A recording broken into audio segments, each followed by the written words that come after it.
are living in the age of incredible advancements. India, a nation targeting 7 trillion economy, where the building blocks of development are based on innovation and technology. The future of New India relies on the technology and materials that go into its making to create a country that is smart and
We are living in the age of incredible advancements.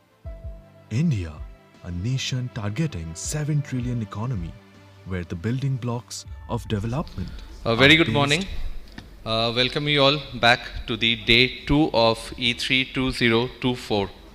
So this is the second day where we are going to have two sessions. One is focusing on the eastern utilities and the second session would be focusing on the northeastern utilities. So again we'll be having a very good session with them in the day on the second half for the buyer seller meetings with these officials as well. So with this I would like to request Mr. Rajiv Agarwal, our NEC member who would be moderating this session. Sir, please come up on the stage. I would like to request Mr. Srinivasa Raut, Additional Chief Engineer. I would like to request Mr. Ramesh Chandra Madhu and Mr. Samarish Kundu from West Bengal State Electricity Distribution Company Limited. Sirs, please come up on the stage. Mr. Shyama Prasad Patro, Senior General Manager from Damodar Valley Corporation. Sir, please come up on the stage. Mr. Santanu Sen, General Manager CSC Limited. Sir, please come up on the stage. Mr. Nasim Iqbal, Director Operation, North Bihar Power Distribution Corporation, North Bihar Power Distribution Company Limited. Mr. Vipin Chauhan, Centralized Contracts Group, Tata Power Central Orissa Distribution Limited. Sir, please come up on the stage.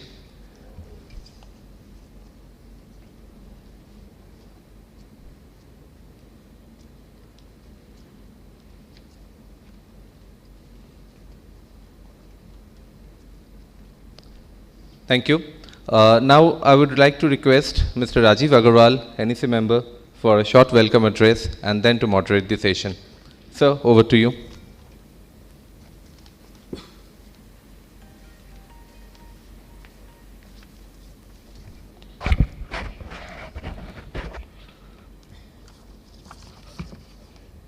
Good morning, Kolkata. I think it's a bit early start, though we have started half an hour late. Kolkata, the city of joy, the electricity starter. 125 years ago, in the year 1899, the first substation of India was built in Kolkata, the Prinsep Street one. Now, today the topic is Eastern Utilities procurement plan and upcoming projects. The Government of India has made a huge plan for the power sector with more than 3 lakh crore investments in RDSS, 80 megawatts of coal-based generations, which will mostly come in eastern part of India, 250 million smart meters, renewable energy plans, hydro plans. These plans will bring strengthening of distribution networks, transmission networks, digitalization of distribution systems,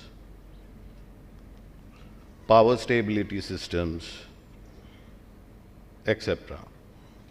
I welcome all the speakers. Mr. Srinivas Raut from WBSE, Additional CE PNC Department. Mr. Shyama Prasad Patra, Senior GMM, Engineering DVC. Mr. Shantanu Sen, General Manager CESC. Mr. Naseem Iqbal, Director North Bihar Power Distribution Company Limited. Mr. Vipin Chauhan, Mr. Papia Roy Chaudhary, I think she hasn't come as yet. To start with, I call Mr. Srinivas Raut on the podium.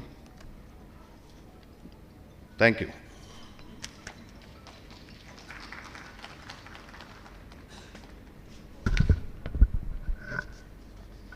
Thank you. Good morning, everybody, ladies and gentlemen. On behalf of WBSEDCL, best wishes and Happy New Year to everyone. Talking about WBSEDCL,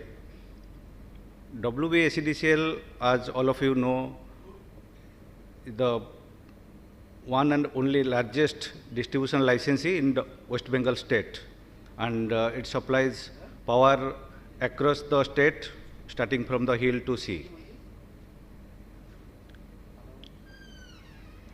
So I will start my presentation with the overview of WBSEDCL and what are its future visions.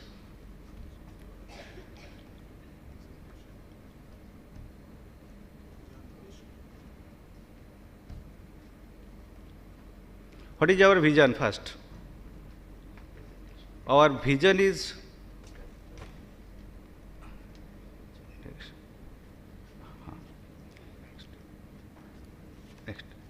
this one. Which one? Next. Our vision is to be the best power distribution company with 100% customer satisfaction, with efficiency and financial viability. And our mission, 24/7 power supply, uninterrupted. And what we achieved, we have giving power to 2.23 crores of consumer in the state of West Bengal. And to supply the power, already you have laid 17.92 kilometer 33 kV line, 1.76 lakhs kilometer of 11 kV line, and 3.65 kilometer of LT line. In addition, 3.38 lakhs of distribution transformers, 11 by 0.4 kV. And we have in West Bengal state 43 numbers of 33 by 11 kV substation with 100% feeder metering. And the metering, DTR metering data has been captured by AMR system. Also for reliability and loss reduction, already we have laid 72,000 kilometer of LT AB cable and 2928 kilometer of ST AB cable. And this is our consumer growth starting from year 14 to 2023. We have started 2041 1.37 crore. Now we have reached up to 2.23 crore. This is the line length of 33 kV lines. So you just see in 2014 where we are and now where we are. Still it is increasing day by day. This is 11 kV line progress from 14 to 2023.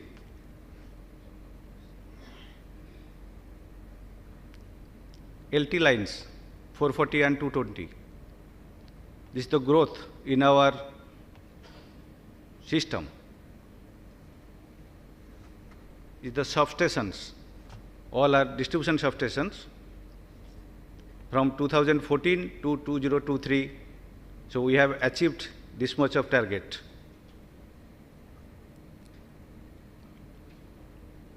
So how you give consumer services? Basically, when a consumer, new consumer sought one electric connection, so it's now totally online process. So you have to apply in your portal, then everything will be docketed and it will be processed through online.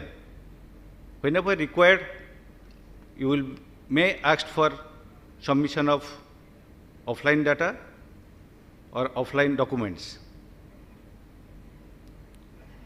After getting the connection, then the energy bills payments, that is also through online mode. Among various channels we are providing, like wallet service, UPI payment, ECS, NEFT, RTSC. All our facilities are available, and by clicking the mouse you can make payment through online also. Also there are ATP kiosk machines where you can, anytime you can make payment just like our ATM in bank ATM, like that you can make. Also we have launched our mobile app, Vidyut Sahajogi. There you can get all type of online services with simplified versions. We have also our pool SMS and missed call services, where if case there is a power interruption or any type of complaint, you can get the service through SMS also. And our billing system, we are doing spot billing, Android-based spot billing system. At the consumer premises, the authorized person will go and take the meter reading in presence of the consumer, and instantly he can produce the bill to the consumer. So there is no need further at the generation at the office or distribution, and this prevents any time delay. Then we are also taking some smart grid pilot projects and peak load management system for, this is for better consumer service. So these are all not the selected locations we are implementing this one. And selected towns also we are covering in a smart metering project. So this is now an emerging sector, smart metering. But anyway, we are trying to achieve as long as possible to give this service. Also, we are doing the GIS survey of our line. That will be recorded in a digitized mode in the system, so that at a glance we can verify our system, our line contours for better maintenance and future any system development work whatsoever. So everything are done through now GIS system. To mitigate all these resourceful activities, we are also implementing ERP. Already it is going on successfully. So all the billing and the administrative actions, the process, everything is processed through our ERP system.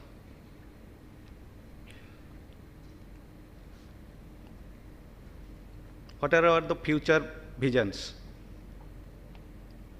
More 33 kV substations, of course, and additional requirements, line, LT network, or are inclusive. So this is our figure. So how substations growth we are already achieved. Already in 2324, we have already achieved 768 number of 33 by 11 kV substations, and in projects and in various development works, still it is going on, and the number will exceed more than this at the year end. So what are future visions? So to continue with the future visions, the substations will surely mitigate the low voltage problems in the farthest area, and under HVDS project, which we are taking now, this is also going on, and UG cabling also, underground cabling in many areas, selective towns. Already we have started underground cable network, and then conversion of bare LT line to LT AV cable, that is also going in mass quantity and area. This will surely reduce the interruption time to our esteemed consumers. Then this LT lines also, we are doing GIS survey of these lines, which is captured in our system for better load management and further analysis. So this is the overview of the WBSEDCL. As you see all this network and power supply, to maintain this and to keep going future projects, man and material is required, as all of you know. So man is a human resource. Then material that we have to purchase at reasonable price and at best quality material. For that, Central Procurement Department of WBSEDCL is procuring all the central items from our HO, and I am basically looking after this. So now start with the procurement policies and what are the functions of Procurement and Contract Department of WBSEDCL. What are the major items we procure? We procure power transformer up to 10 MVA, distribution transformers 25 to 630 kVA, conductors of all size, SSR 20, 30, 50, 100 and 150, cable, LT PVC insulated, LT XLP, copper control cable also. Then iron materials, all the sections, 150, 75, 40, all the sectional figures. Then 65, 65, 6, 50, 56, then flat 65, 6, 56. All these are sections we are used in our system. So that also is procured from P&C Department of WBSEDCL. Then poles and structures, 9 meter, 8 meter pole, we are using this one in our system, and steel tubular pole, 13 meter, 11.8. Then we are also using rail pole 13.8 meter, and now we are using WBP, H-beams, the mostly used in project work. Now also we are using this one. Then 33 kV, 11 kV insulators. Now we are using this polymer insulators. Already we have started from resin cast to polymer. 33 kV CTPT, 11 kV shunt trip VCV, then metering switch gears and SCADA compatible RMUs, 33 kV VCV, 33 kV control and relay panel, 33 kV and 11 kV isolators. Then of course single phase and three phase CTPT operated bulk consumer meters, DTR meters, export import whole current energy meters, and polycarbonate seals that are used in our meters for our security purpose. So these are the procurements we are doing from P&C department, and now we are also started procuring dry type transformers 315 kVA and 630 kVA, and polymer post insulators 11 kV and 33 kV insulators, and we are also procuring STLT cable fault detector, which are used mostly in underground networks to detect the faults. So these are the materials we procure from our central procurement and contract department. So what is the figure last 3 years from 2021 to up to date? So we have floated 45 tenders in 2021. Now it has gone to 70. It will still continuing. It is going on more. And see the amount, 360 crore in 2021. So now it will, till now it is 895. Maybe it will go to 2, 3, 2, 4, 1200 crores. It may increase more as the demand is growing day by day and the volume is growing. It will grow further also. This is the pictorial view. How many tenders? All the tenders are e-tenders, of course. And this is the value of the contracts from our department. And what are the materials we procured last 3 years, in last 3 years? See the steel structure. 21-22, it is 5.5 metric ton. Now it is going up to 12,000 metric ton. 5,000 metric ton rather, 5.5 thousand metric ton. Now it will go up to 12,000 metric ton, steel sections. Polymer insulators, it will go up to 750,000. GI wire, 3375 metric ton.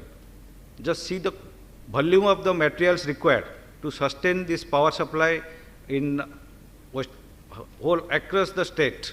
What is the material requirement? And it is going further. It is going further day by day. See the conductor. Till now we have procured 30,480 kilometer.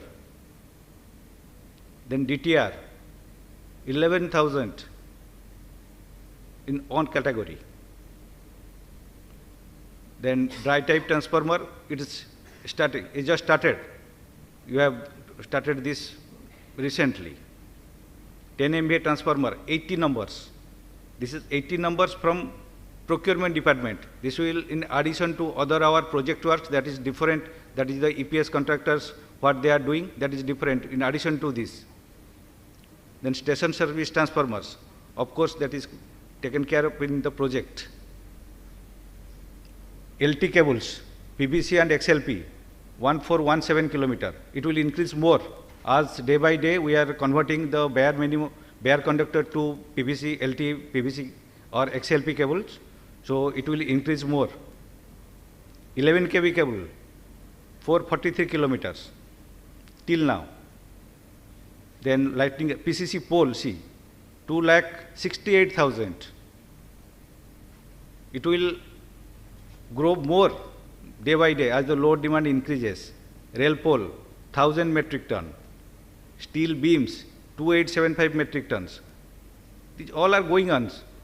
33 kV CTPT, 680 numbers. Then outdoor BCB, 150. These are the central items which we procure from our central P&C department. Then 11 kV BCB panel, then series strip switch gear. These are going on. Means we are in the process. Single phase energy meter. So this 23-24 we are processing 15 lakhs. Recently we will place that order. After that the figure will be updated. So meter quantity also, it's also changing. Its requirement is huge. Then 3-phase energy meter, 97,000.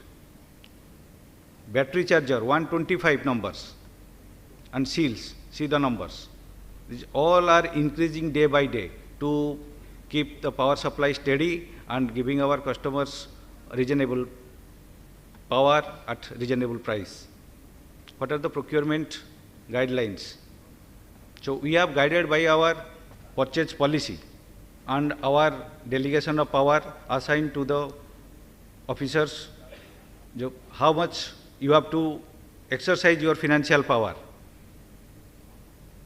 Then our purchase procedures are there, and it is supported by our testing, planning, and other allied departments. How procurement done in WBSEDCL? First, any product, any material, when you start purchasing, we finalize the specification first.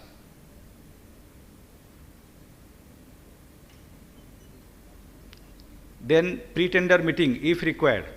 Suppose new item, new product we will purchase, then we do the pre-tender meeting. We take the feedback of the vendors or the company or the OEMs who will supply the material.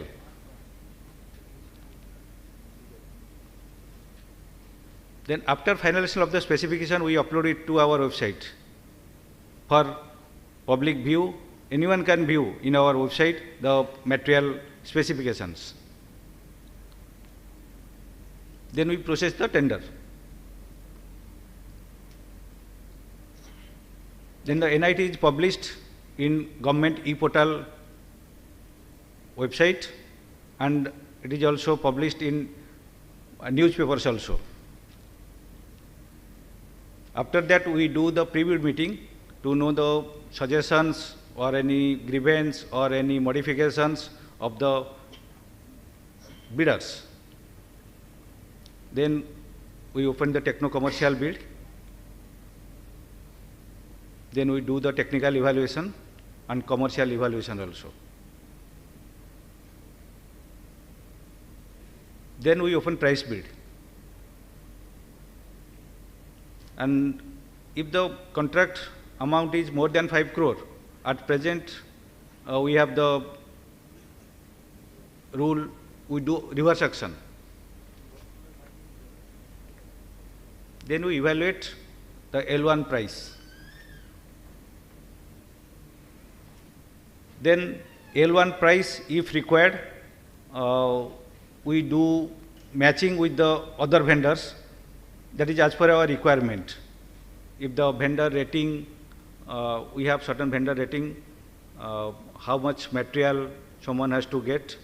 So if that not fulfilled, then we do the price matching for the L2, L3 vendors to give that material.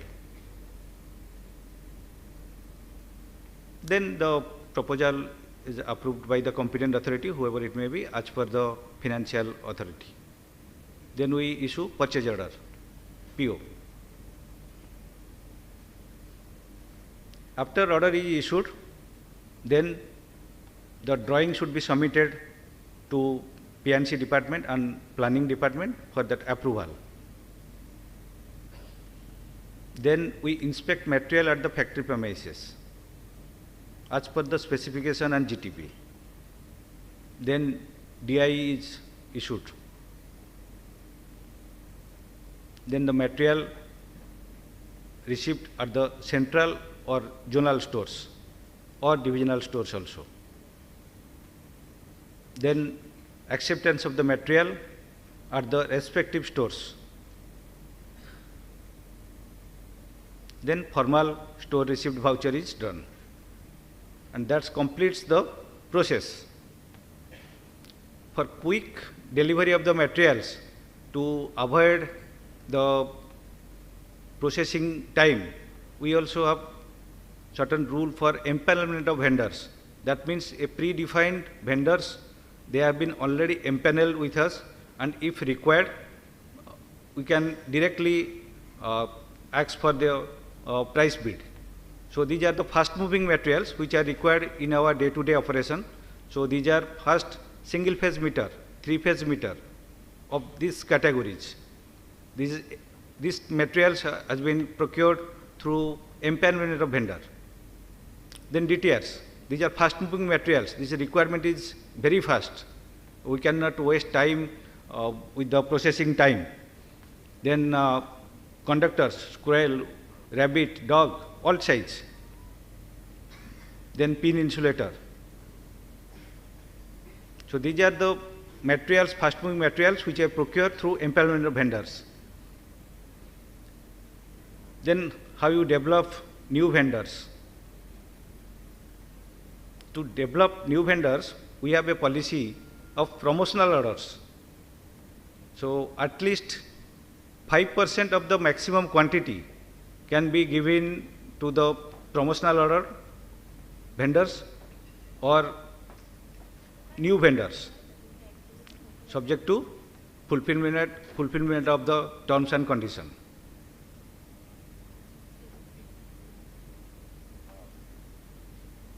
And these promotional orders also depends upon the requirement of our department. It's not mandatory, but we do encourage giving promotional orders to the new vendors for to enhance or to motivate them. Thank you.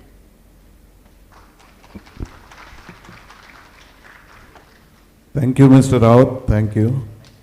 Thank you for enlightening us and the lovely growth story of consumer base in the last 10 years by almost 55%, and also coming up with 55 numbers of new substation by 2027, and increasing the procurement in the last 4 years, almost 4 times, from 360 crores to 1200 crores. Now I request Mr. Ramesh Chandra Madhu to say a few words. I think most of the things is covered, but you can say a few words, yeah.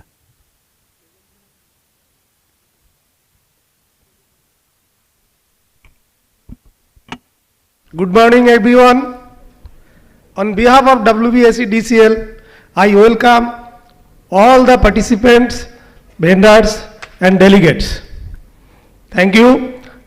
I explain some information on behalf of WBSE DCL. Actually, WBSE DCL formation was done in 1st April 2007. We start our journey 1955, 1st May. That particular period, few consumer, I have been extend our service against few consumers only. At the end of 2023, at present, our consumer is around 2.23 crores. Naturally, we serve this consumer, a huge network is required. You have already seen when Mr. Raut explained, the total 33 by 11 kV substation is around 738, and huge network. To serve the 2.23 crore consumers, we need a huge manpower, simultaneously a huge quantum of materials. That materials are categorized by two types of materials. One is centralized item, another is local items. Most of the centralized items are procured from headquarter, that is procurement and contract department of WBSEDCL. And the few quantity of local items has been purchased by your local authority, that is divisional level or zonal level. To extend our services to the consumers 24/7, we purchase a huge quantum of materials, and already slide has been shown that this year we are going to purchase around 1200 crores. WBSEDCL have some mission to the consumer 24/7 service. For this, we procured all the materials from our department.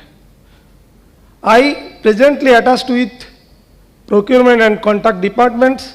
Already our procedure has been mentioned. I particularly request some queries to the IMA. Actually, when we purchase the materials and it is observed the price variation is very high, but the L1 price is very high. Then we talk to our vendors and ask what is the difference. They told us, sir, the IMA, the formula which has been used for calculation of price variation, some quantity is not covered, for which the price become high. So I request the IMA authority, please look into the matter and take care of the price variation formula. Actually, we have purchased all the materials through a structured purchase policy. Beyond that policy, we are unable to purchase the material, for which we are bound to cancel the tenders. You have already seen the last year we have around 70 NIT has been floated, and around 900 crores rupees material has been purchased. So we request to take care all the parameters which can useful for price variation calculation. This is all about, we have already our purchase policy, how we can purchase the material. Actually, initially, the requisition has been placed by our end user department, that is distribution. We purchase the all material. Initially, we estimate the total quantity, the total quantum of estimated value based on the last purchase order with price variation. After all, we float the tender, discuss with the every vendor, have any queries, pre-bid meeting was there, and accordingly they have participated our NIT. We have followed the reverse auction, and recently we have used H1 elimination process. It was not previously our practice, now it has been introduced. Accordingly, techno-commercial bid opened, techno-commercial evaluation was there. After techno-commercial qualified bidders, then the price bid has been opened. After price bid opening, if we have purchased all the materials through a vendor rating, vendor performance rating is our system. Accordingly, the total quantum of material has been allotted to them. If it is found the vendor rating of a particular vendor is A, then he is eligible to get the total quantity. If it is not A, it is B, then we send the letter to the L2 vendor for price matching. After price matching, we purchase the all quantity. This is the procedure of our procurement department, and time to time our main view is to quality of material and at an optimum price. I think the main problem we have faced at present, the price variation, the last purchase and present purchase, the difference is very high. The authority of BIMA is requested to take care of the price variation formula. Then we can estimate the actual value. Thank you. Thank you all. Thank you, Mr. Madhu. Your point is well noted and will be conveyed to the necessary people. Now I request Mr. Shyama Prasad Patra, Senior GM Material Engineering, DVC. Thank you.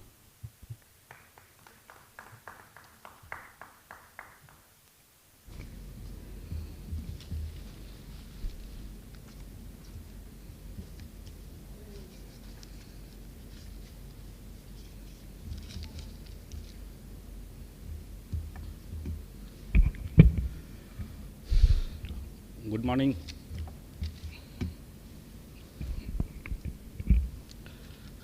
Good morning to all.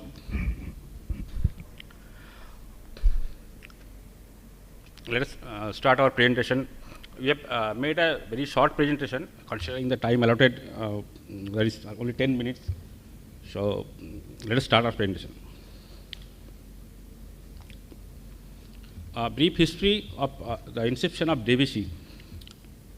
DVC basically came into existence on 7th July 1948 by an act of Parliament of the Constituent Assembly in line with the concept of TVA, Tennessee Valley Authority of USA. The main function of DVC basically was initially to moderate flood, to save Bengal from the ravaging floods, overall upliftment of the people of the valley area.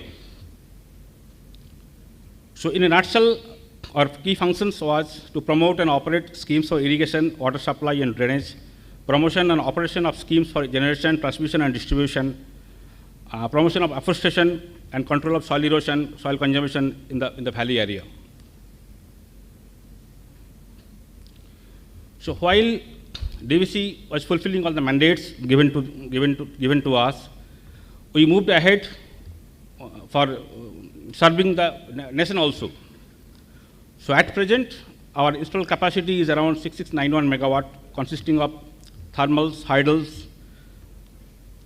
Thermals around 6540 megawatt, hydels around 147 megawatt, and solar around 4 megawatt. We are having our transmission and distribution networks. Transmission is around 8396 circuit kilometers. Supply voltage ranging from 11 kV to 400 kV. We are having 49 substations at present. For water management, we are having 4 dams. We are operating 4 dams for flood moderation. For flood moderation, we are having a committee. We call it DVRCC, Damodar Valley River Regulating Committee, consisting of people from DVC, West Bengal, and CWC.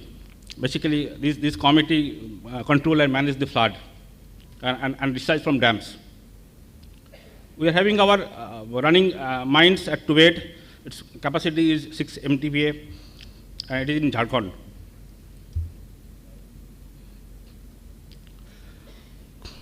The major milestones what we have achieved so far, starting from 1948, the formation of DVC. We started our mining activities in the year 1951. In 1953, we commissioned our first dam at Tilaiya and first pulverized fuel-firing power plant in Asia at Bokaro. We had our first underground hydro station at Maithon in the year 1957.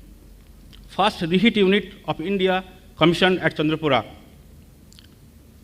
We are having our first joint venture with Tata Power on PPP mode in the year 2000. We had installed several greenfield projects in the year 2011-2016. In 2018, we first supplied power to Bangladesh through cross-border power supply agreement. Our highest generation was in the year 2022-2023, that is around 43,324 million units.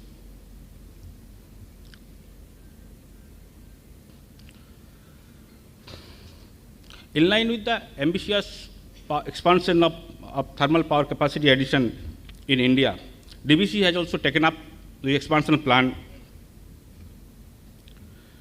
or both in thermal as well as in renewable sector also.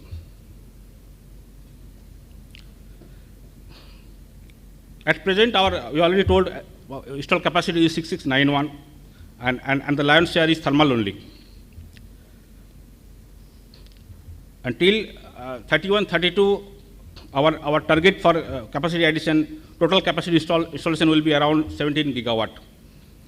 And phase-wise, from 23-24 to 24-25, gradually we are expanding both in thermal as well as renewable sectors.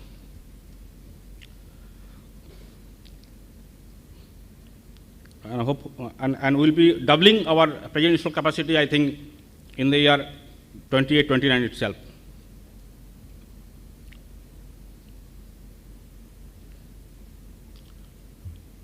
In terms of capacity expansion in the thermal sectors, we have undertaken several projects at RTPS, at KTPS, at DTPS, as well as at Chandrapura.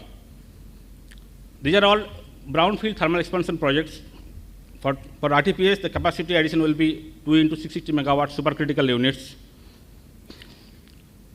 And we will be installing all emission control units like FGD, DINOX, and ESP also. For RTPS, already we have prepared our DPR, already steam turbine generator part already awarded, and the balance EPC package is under finalization. For this project, already we have got this environment clearance and approval from Airport Authority of India for height clearance, chimney height clearance. For Kodarma, it will be 2 into 800 megawatt ultra supercritical unit. DPR has been prepared, NIT has been issued, and bid openings are for both these projects expected in this month itself.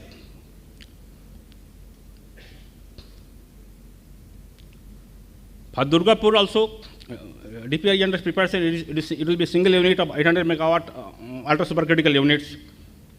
Already construction of boundary wall is in progress, and we are having a target for floating of NIT is in the month of April itself. For Chandrapura, again we have planned for one 800 megawatt ultra supercritical unit, where topo survey has been completed, and preparation of FR is under progress.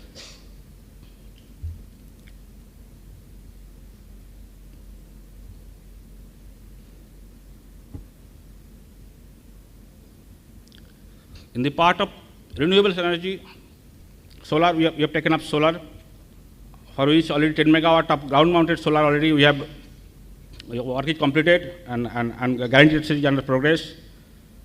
This is ground-mounted solar.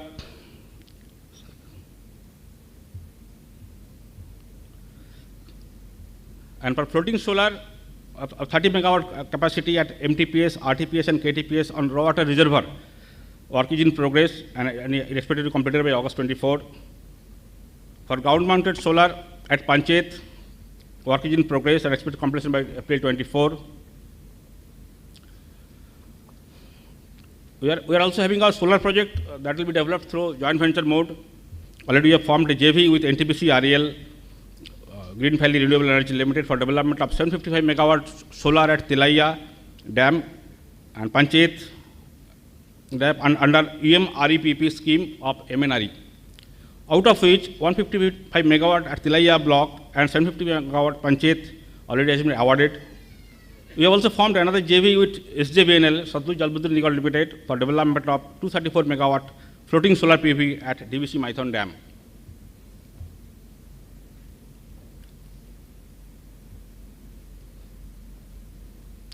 We have also taken up several pump storage projects.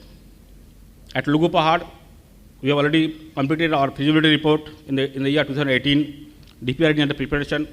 Approximate capacity as of now is 1500 megawatt. And we will be completing the DPR maybe in the next 1.5 years, and then we will be going for installation. We have taken up another pump storage project as Panchayat Hill. We already completed our PFR. Capacity is around 1000 megawatt. And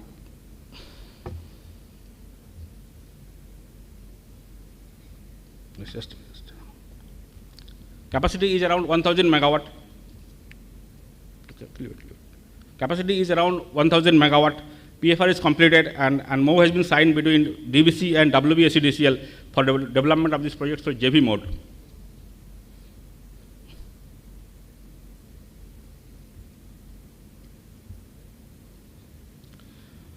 So, starting from the present installed capacity of around 6691 megawatt to around 17 gigawatt or 17,000 megawatt in the year 31-32, we have taken up this ambitious plan of capacity expansion. Approximate investment will be to the tune of 60,000 crores.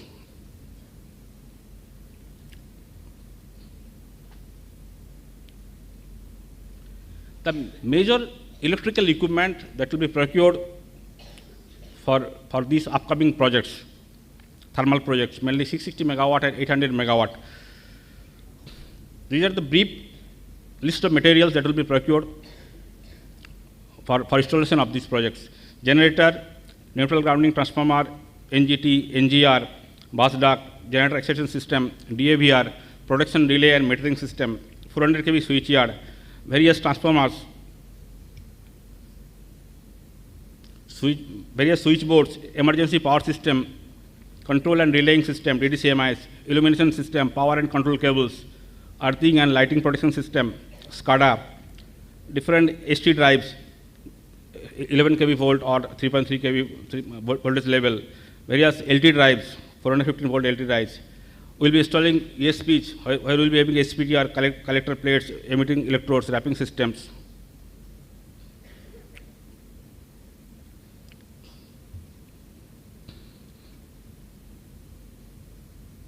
That's all.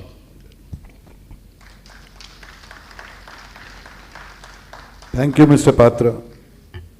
And thank you for motivating us for a 60,000 crore investment by 31-32. Now I request Mr. Shantanu Sen, General Manager, CESC Limited, to come on the podium. Thank you.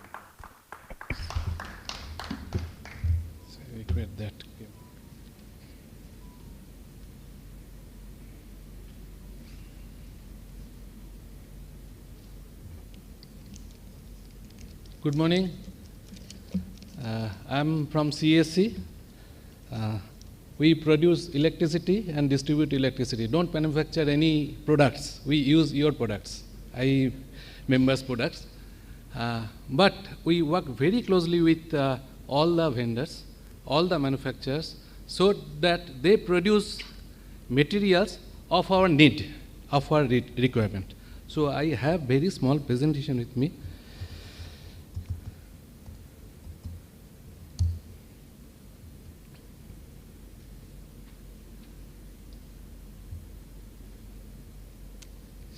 The technology initiatives that we have taken last few years and what are the business opportunities in coming days.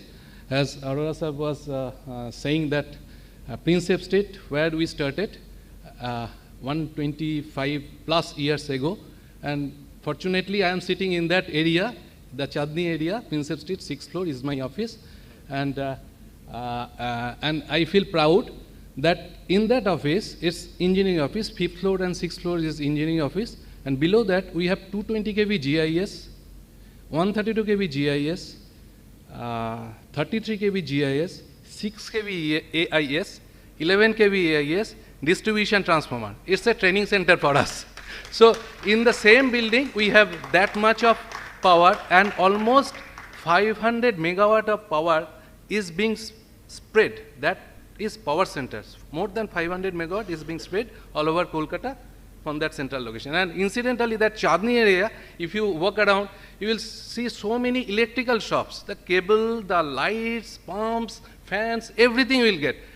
That means it started all along 1897, I was saying. So from that point of time, the business grew from that location only. So it is now spreading. So it's limited. We have regulated business, 567 square kilometer. We produce electricity at 2 generating stations, and we take power from SEDCL. and they are helping us in all the projects, and all the import is coming from ACTCL STU points, and we have one deemed connectivity with Power Grid Corporation of India, Subhashgram. So we have peak demand of 2600, is not much, but for Kolkata is very big, and the load factor over the time is decreasing because of the AC load. The industry load is fixed, the commercial load is fixed, but the AC load is coming up. So you can see this load curve, this is interesting. This is going down over the years. During COVID period, it went up because industries were off. The average figure went up to 60% almost. Now it is 55, 53, and it is going down day by day. That is the challenge. But the peak demand is increasing continuously. And the sales is also increasing, but sales is not that much increasing in terms of peak value. The peak is increasing.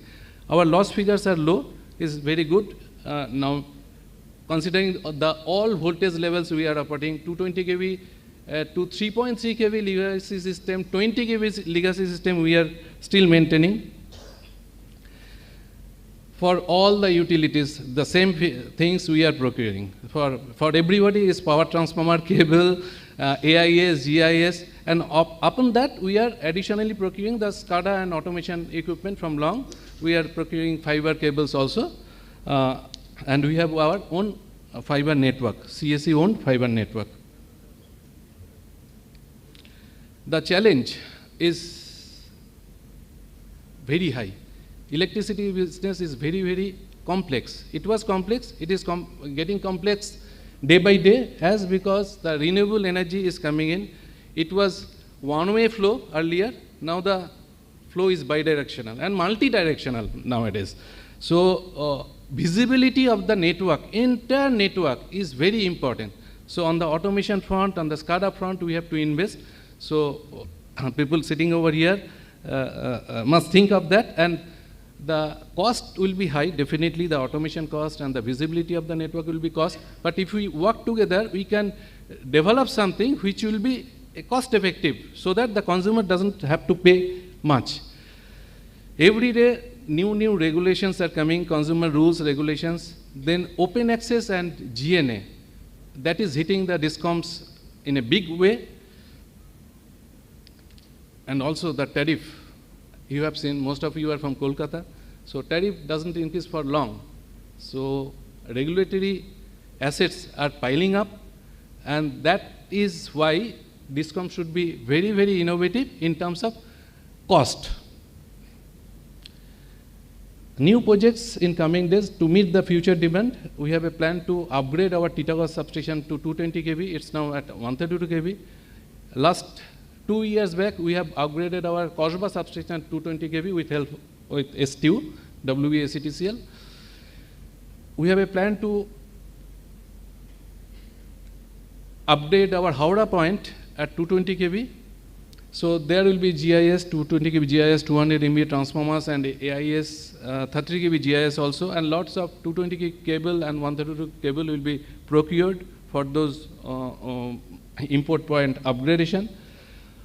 Titagarh power will come from, most probably from Jirat, all depends on the STU and also from clearance from power department.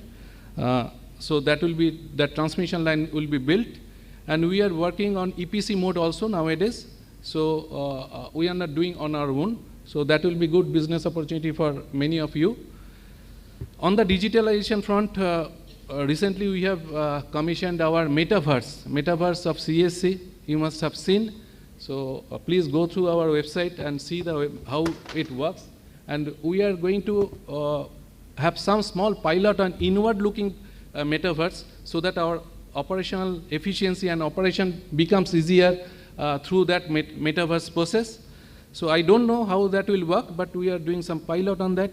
We have carried out some digital twin pilot for one of our substations, and we'll go for a large-scale pilot on digital twin. We have carried out some peer-to-peer energies flow from rooftop consumers, prosumers, through to the normal consumers. That is called P2P, P2P energy trading through blockchain platform. In future, we have the opportunity to work as DSO by utilizing this blockchain platform.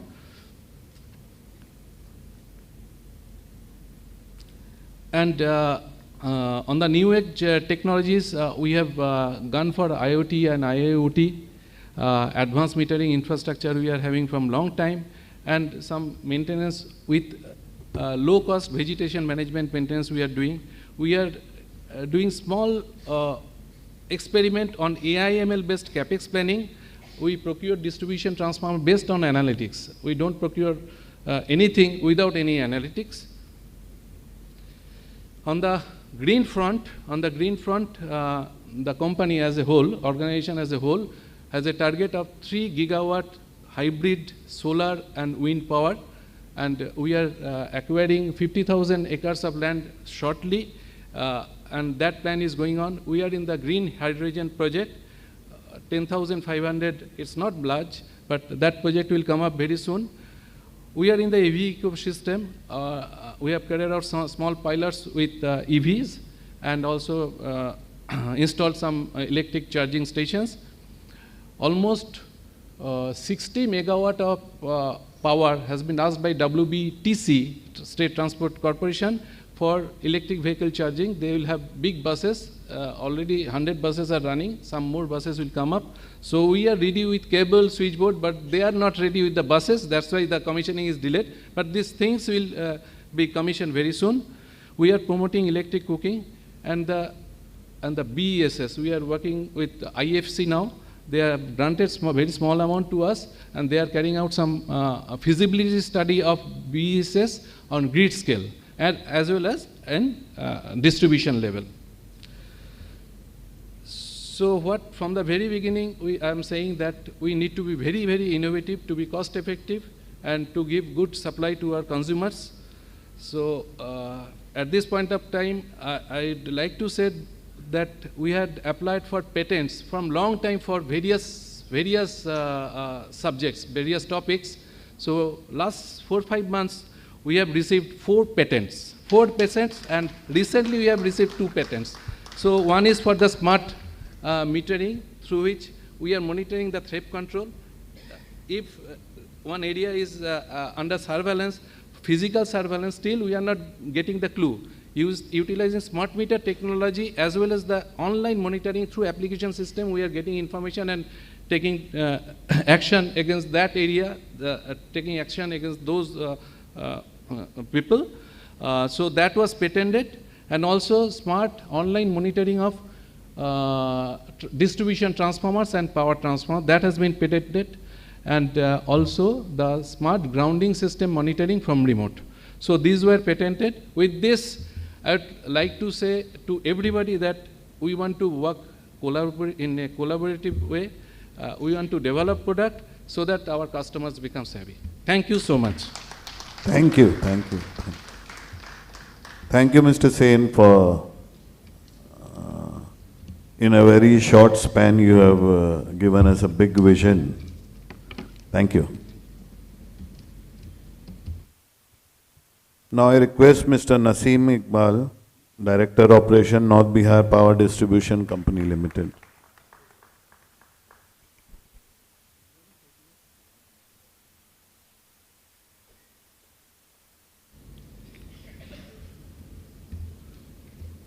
Good morning to everybody. It gives me immense pleasure to be here with you on the occasion of the 4th edition of EMA, that is a very important platform to share the requirement of the DISCOM as well as to know your offerings regarding your products. Regarding Bihar DISCOMs, Bihar DISCOM was earlier electricity board, and which was unbundled in the year 2012 with vision of our Honorable Chief Minister to provide electricity to every house.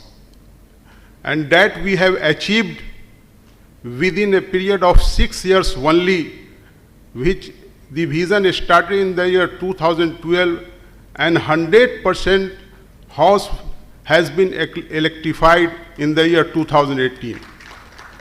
This is a big achievement. And regarding the big achievement of the Bihar Discom, you will appreciate that regarding the energy conservation and for reducing the AT&C loss, our Bihar Discom is the leader in implementing the smart metering system. As on date, about 27 lakh smart meters have already been installed, which is about 80% of the total smart meters installed across the country. And this has been appreciated by the Ministry of Power Government of India. And many discoms of the country have visited our sites, our discom offices, to see that how this achievement in installing the smart meters has been achieved in a short period. And they are implementing our module in their system. So regarding the requirement of the materials in Bihar Discom, first we will show what is the present status in the different fields of Bihar Discom. Our consumer base at present is 1.90, almost 2 crore, which is growing every year at the rate of 8 to 10%. The AT&C losses, which was sometime about 45%, now it has come to 24.11%, and which is almost very close to the national average level of AT&C loss. And we expect that in this year, that is 24-25, we will achieve the target of 20% AT&C loss. Regarding the ACS and ARR gap, there is only rupees 0.04 per kilowatt hour. This is only the gap between ACS and ARR. Regarding sales, the annual sale in MUs is about 29,079 million units. In the system parameters, we have sufficient tied up with the generating stations of about 13,672 megawatt, and the peak demand, and that was the highest peak demand, we have supplied about 7,526 megawatt in one day on 25th July. This is the quantum of the electricity supply which Bihar Discom is able to supply to the consumers. The net energy requirement is about 38,053 million units, and the connected load is 23,986. Regarding per capita electricity consumption, in the year when the Bihar Discom was unbundled, it was only 134, and now it has raised to 34.8 kilowatt hour per annum. And the village has been 100, as I have told, a village has been already 100% electrified, household electrification has been done 100%, and the peak demand deficit is only of 4.4%, and the power supply situation, that is about 22 hours in the rural areas and 23 to 24 hours in the urban areas. Our infrastructure, that is number of the grid substations, which was 164. As on today, it is GSS, grid substation, it is 164, and in the year 2002, it was 83. Transmission evaluation capacity from 2000 to 14,024 megawatt. Total length of transmission lines at present, it is about 19,527 circle kilometer. Peak demand, as I have told, on 25th July, it has been recorded 7,576. Number of the PSS in both DISCOM, North Bihar Power Distribution and South Bihar Power Distribution, as on today, it is 1,236 PSS. Number of consumers, 1.99 crore. Reconducting we have done to improve the power availability and to decrease the AT&C loss. We have done the reconducting about 87,000 circuit kilometer. Regarding the major reforms in terms of the payment system, connection of the consumers,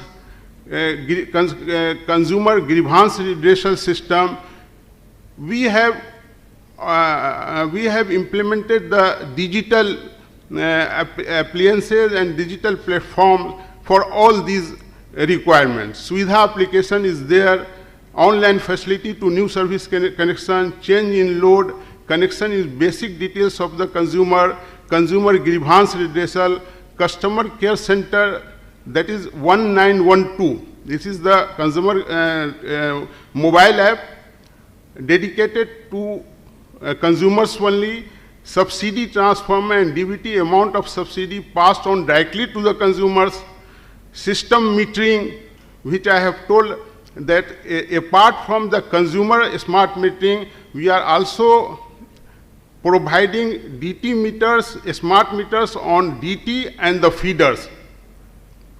And all the feeders are being integrated with the NFMF system of center.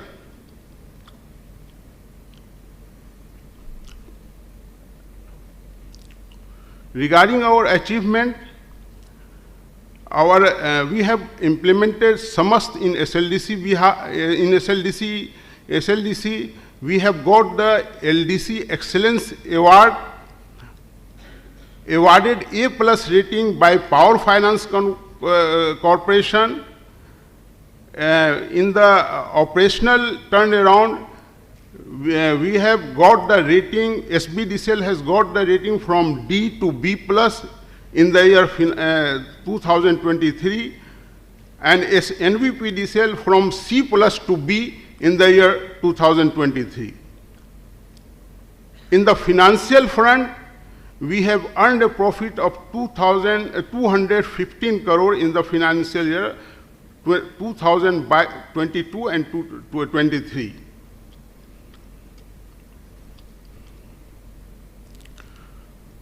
Now, regarding the requirement of the materials, first I want to share with you what are the proposed schemes and the ongoing project. In the transmission infrastructure, state government has approved 5,368 crore for development of transmission line infrastructure. Ongoing project is about 4,875 crore. जो ongoing works are number of construction of GSS 20, transmission line under construction 2,875 circuit kilometer, capacity augmentation work 15 number GSS, reconducting of transmission line with STLS conductor 461 circuit kilometer, implementation of automatic system balancing system, automatic balancing system in SLDC, implementation of substation automation system in 12 numbers of GSS, 220 by 132 by 33 kV substation. These are the ongoing or the purpose scheme in the transmission sector. In the distribution, implementation of the project under RDSS, that is about 6,576 crore. sanctions project under RDSS for modernization of DISCOM infrastructure 7,157 crore, implementation of projects under Mukhyamantri Krishi Vidyut Sambandh Yojana Phase 2 for agriculture connection, outlay is 2,127 crore, installation of prepaid smart meters for 148 lakhs consumers under a state plan, and the estimated cost is rupees 15,774 crore. Now the planned work for transmission projects, 20 numbers GSS substations under construction, 2,800 circuit kilometer transmission lines, capacity augmentation work by 160 MVA and 200 MVA, capacity augmentation works by 50 MVA and 80 MVA, reconducting of transmission line with STLS conductor, procurement of materials for O&M works. And the amount for all these works is anticipated to be about 8,800 crore. In the distribution sector, 10 MVA, procurement of 10 MVA transformer and 5 MVA transformer.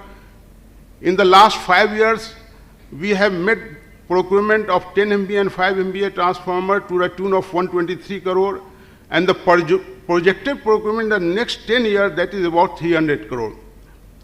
Distribution transformer 315 kVA, 200 kVA, 100 kVA, 63 kVA and 225 kVA. In the last 5 years, we have procured 223 crore, and the projected procurement in the next 10 years, that is 1,000 crore. 33 kV, 11 kV, LT cable and conductor. In the last 5 years, we have procured one for 198 crore, and the expected for the next 10 years, that is 600 crore.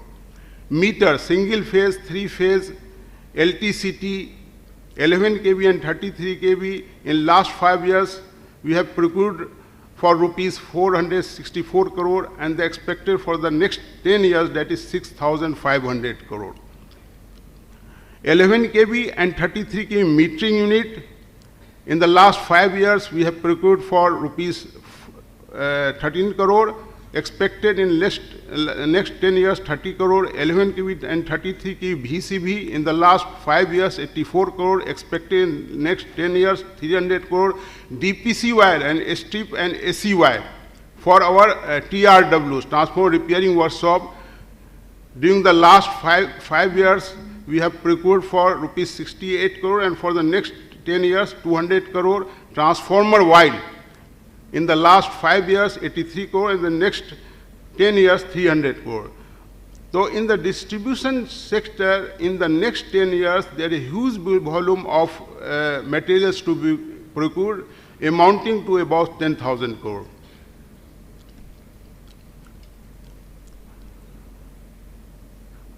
And the RDS scheme, which is going on, there is also a big scope for selling out the materials from the vendors. Conductor quantity about in kilometer 1,98,143 kilometer. Distribution transformer 78,700. HT cables 10,220 kilometer. LT cables 98,402 kilometer. Poles 1,70,998. PSC poles 29,89,030. So under the RDS scheme, about 8,000 crore materials are to be procured. And as you know, that there are various schemes being implemented by the Bihar government for the growth of the solar energy in the state of Bihar. Like solar power plants along the canal with total capacity of 250 megawatt, spread over 500 kilometers amounting to rupees 1,588 crore. There is one scheme of the state government, that is a rooftop solar on all government buildings under Jal Jeevan Haryali Abhiyan. And about 10,000 megawatt capacity rooftop solar plant on government buildings are to be installed, amounting to about rupees 4,600 crore. There is another scheme of the Honorable Chief Minister of Bihar, that is Mukhyamantri Gramin Solar Street Light Yojana, and that is to be implemented within next 2 years, and the total quantity of the solar street lights is 10 lakh, amounting to investment of 3,000 crore. There is another solar scheme under the Kirsi Road Map 4 for feeder solarization by the state government, and the materials for an amount of rupees 4,000 crore that is expected to be procured. There is recently one more Surya Uday Yojana by the central government under PM Surya Uday Yojana, and under this scheme about 2,000 megawatt capacity rooftop solar plant are to be installed in each domestic consumer rooftop, and that the outlay is about 10,000 crore. So this is all about the scope of the materials to be procured by the Bihar Discom, and that is a big market for the producers and manufacturers. Thank you very much. Thank you, Mr. Iqbal. Thank you. A very large vision, a very large program. Thank you so much. Now I request Mr. Vipin Chauhan, Centralized Contract Group, Tata Power Central Odisha Distribution Limited. Thank you.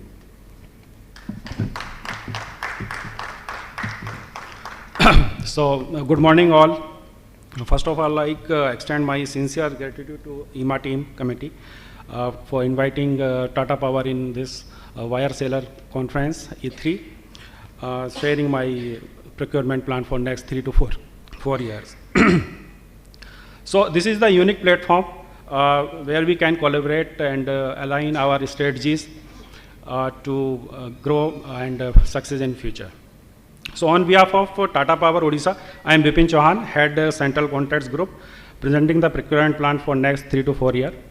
So Odisha distribution reform, this is the journey of the Odisha distribution reform. So in 1996, OSEV was split into GRIDCO and OHPC, where GRIDCO takes the T&D part, transmission and distribution, and OHPC takes the hydro generation part. In 1997, distribution sector was further split in 4 parts. 3 were taken by the BACS and 1 by AES.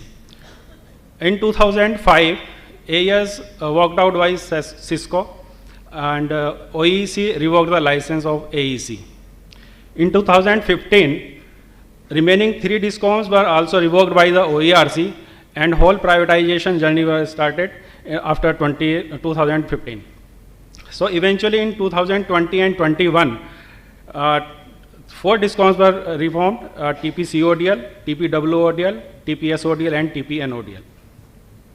So these discoms are basically the joint venture of the Tata Power and the Odisha government, where Tata Power have the 51% share and Odisha government have 49% share. And license was issued by the Honorable OERC for distribution and retail supply of the electricity in the state of Odisha. These are the states. The area of operation of all 4 discoms is more than 1,54,000 square kilometer, and number of consumers in Odisha are 96 lakhs. If you see the number of the substations, PSS, so these are the more than 1,000, and 33 kV line network is more than 15,000 per circuit kilometer. 11 kV line is 1,66,000 per circuit kilometer, and LT line is 2,11,000 circuit kilometer. So at the time of taken over, there are a lot of challenge, and government has given our target to reduce the AT&C losses. So these are the figure at the time of taken over, and what we achieved in the last 23. So if you see the figure of TPCODL, so at the time of takeover, it was 30.4, and last year we achieved 21% AT&C losses. TPSODL figure was 36.3 at the time of taken over, and last year we achieved 22.8, and TPWODL 28.6% at the time of taken over, and in last year we achieved 18.3. TPNODL at the time of taken over, AT&C losses figure was 25.3, and last year we achieved 11.4. So this is a huge achievement towards the AT&C loss reduction, and this is all done because of your supports, all suppliers. Behind this story, successful story, we have invested a lot in various area. If you see the investment figure of the last 3 years, so it is 500 crore per discom per year we have invested. Investment done in GIS, SCADA, ADMS for automation of the substations. A lot of automation work was done, and approx 20 to 30% PSS substations were already automated in a very short span of time. We have invested in the smart metering. This year also we have finalized the rate contract of 11 lakhs smart meters, and we have invested in the safety testing equipments, and also to make the network more strengthened, and also we replace the old equipment by the new equipments to reduce the AT&C losses. As you know that Odisha is come under the cyclone zone area, so we have done the investment towards the making the network strength so that it will protect at the time of the cyclone. So with this journey, we will continue in the next 4 to 5 years, and on the base of the reliability, loss reduction, strengthening the network, load growth, technology and infra, safety and statutory. These are the basic parameter behind the procurement policy of next 3 to 4 years. So if you see the TPCODL, our target is by 28 to invest 1424 crore. In TPNODL, we are planning to invest 1371 crore, and TPSODL, we are planning to invest 1138 crore. In TPWODL, we are planning to invest 1257. Overall, we are planning to invest more than 5,000 crore by 28. So this analysis we have done only for this particular meeting. So this shows that the 80% of the capital expenditures is covered by these category of the items. So pole, we are purchasing the pole for RJS, steel poles, PSC poles, but here further steel poles takes the major contribution against this category. Cable, we are purchasing underground cable, 33 kV, 11 kV, and also overhead AB cable. Conductors, we are purchasing AAAC conductors majorly up to 232 square mm rating. Meters, we are purchasing Bluetooth meter and smart meters. Transformers, distribution transformer rating up to 1 MVA, and power transformer rating up to 12.5 MVA. Switchgear category, under this category we procuring RMUs, circuit breakers, AV switches, isolators, all type of indoor type and outdoor type of the circuit breaker indoor panels, and CRP panel and IEDs and RTU. This category is mainly related to the automation of the all PSS.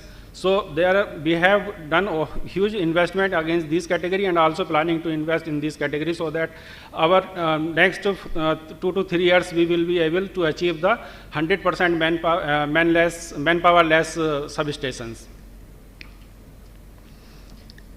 These are basically the 5 category.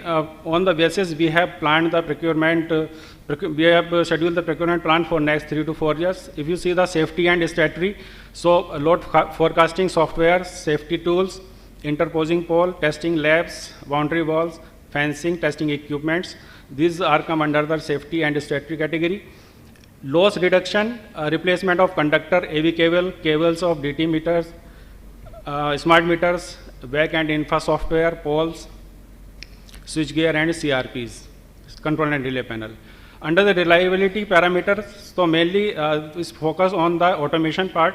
So SCADA, enable electronics earthing, strengthening of the substation automation infra, 33 kV network, replacement of the old equipments, etc. Load growth, again come under the category of network augmentation, power transformer, DT augmentation, and new construction of PSS and transmission lines. Under infrastructure head, it's cover the all technology parts like IT communication, GIS. These are the major parts of these 5 categories. So good thing is that what I have already shown in the previous slides, OERC have already approved the capex budget for next 2 years for all 4 discoms, and after next year we will try to take on the approval of the OERC for remaining 2 to 3 years. So these are the government projects which are already, some of the projects already sanctioned by the OERC, means government of Odisha, and some are under the pipeline, so which can be approved within next short span of the time. So first is the ODSSP phase 4, Odisha Distribution System Strengthening Program. So under this, the major scope is new PSS, associated 33 kV and 11 kV lines. Government has already sanctioned the budget for this scheme, 1335 crores for Odisha discoms. ODSSP phase 5, it's cover mainly 33 kV line, 11 kV line and LT lines. So government have already approved 482 crores budget for this scheme. CMPDP, it's a Chief Minister Power Development Program. Already 802 budget already approved by the government of Odisha. SDMF, partially budget approved by the government of the Odisha, and total budget for the 4 discom is 393. SAKI, it is also partially approved by the government of Odisha. Total budget is 905 crores. RDSS, it is partially approved by the government of Odisha. Total budget cost is 3,133 crores. Elephant Corridor, it is old schemes, but still some area is untouched where this scheme is to be implemented. So total remaining budget amount is 210 crore, which is planned to execute by next 2 to 3 years. So this is the total amount of under the government projects, 7,262. If I conclude this presentation, what is total number of total budget for the next 2 to 3 years? So it's come around 12,000 crore for next 3 to 4 years. And major contribution of the items I have already shown: pole, isolator, switch gears, automation devices, etc. So this is all about my side. Thank you very much.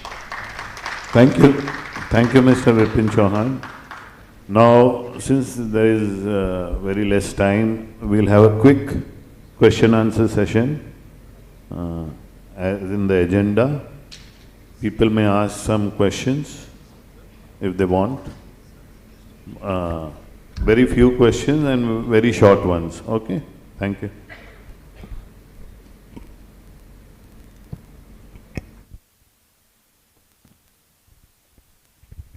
Good morning, sir. My question is to Mr. Chauhan. Sir, this procurement which you will be doing, is it like that the entire, all the discoms will be procured centrally by TPCODL? So in Tata Power Odisha Discom, we have formed a central procurement cell group in June 23. It is already under operation. And we have already issued the rate contract in phase 1. So it is already implemented. And under the central contracts groups, majorly main equipments we are purchasing and main services. So if there are some petty items, these are procured by the individual discoms. So basically, sir, if the product price is, let's say the ticket value is maybe per unit is 6 lakhs or 10 lakhs. So is it going to be for all the 4 discoms, would it be procured by TPCODL? Yeah, we are asking the price, basic price, we are trying to maintain the basic price uniformly in all 4 discoms. Yes, obviously if your factories means in south, yeah, in north side, then freight will be vary.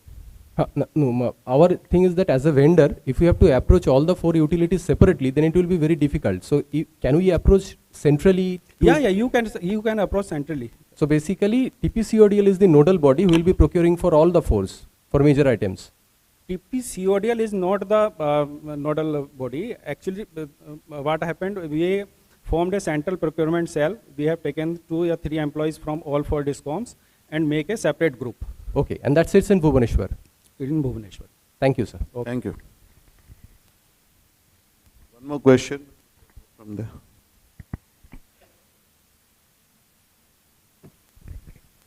My question is to Naseem, sir. Good morning, sir. Abhay Pudar from Shubhashi Projects. Sir, you mentioned in the slide for lithium-ion batteries a fund base of expenditure for something around 1,000 plus crore. So if you could shed some light, like is it limited to solar street light, or we had heard that some microgrids were also done in the past in Bihar. So if you could shed some light on microgrids and other application related to lithium batteries and storage in distribution. Thank you. Yes. Particularly this lithium battery that is to be procured for solar system.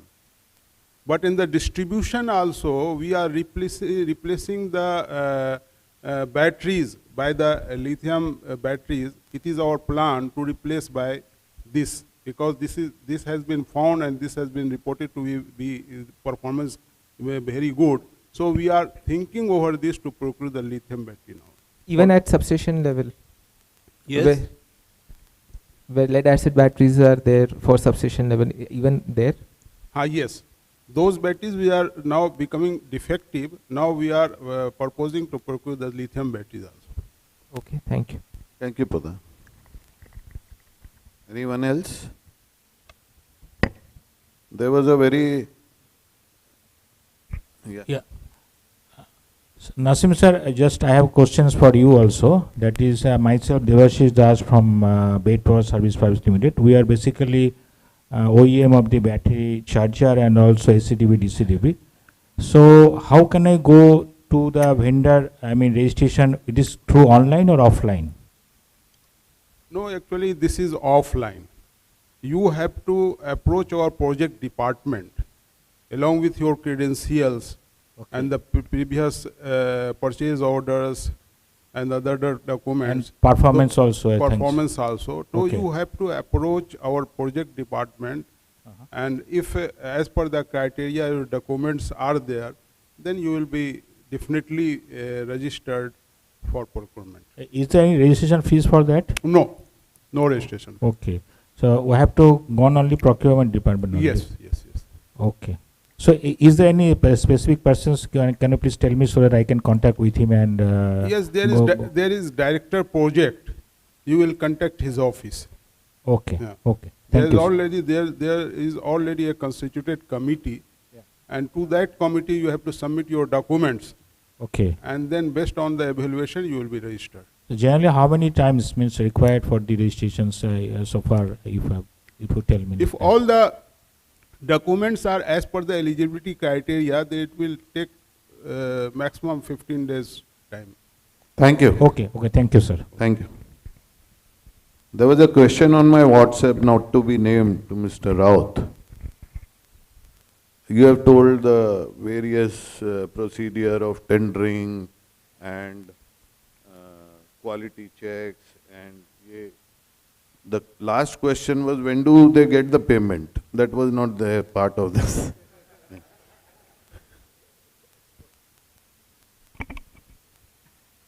No, first of all, payment, I think in our central procurement, don't have such grievance. If that could be, then we could have solved that one. So issue at headquarter, HO level, I think no. No. Anybody is facing? Just raise your hand. No, nobody. Nobody. No, not like that. In our central PNC department, at least I can say within 45 days, if papers are okay, then we are processing. And no such grievance or delay in payment, still now we have had. If anything, just forward this. Thank you. Thank you so much. Thank you, everybody. Thank you. WBSEDCL, CESC, DVC, North Bihar Power, Tata Power, Odisha. Thank you so much. Mr. Raut wants to say something. See, once this payment question arises, what WBSEDCL is doing now, we have introduced to bill discounting system. Okay, suppose you are running cash flow is deficiting or whatsoever. So we have tie up with, I think most probably some certain banks, customer banks. So in that case, within 1 month, so that you can get the payment. That is one type of bill discounting system. Already we have started giving this in our PNC department. Already it has been started. Now we'll have the second session. I would request Rajiv sir to please present the mementos to the dignitaries on the dais. So after this, we would have a short presentation by Laser Power, and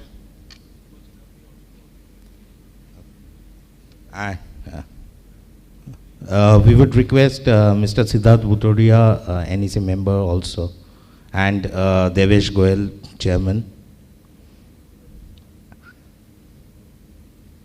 and Mr. Utkarsh Bansal, vice chairman, Eastern region, please.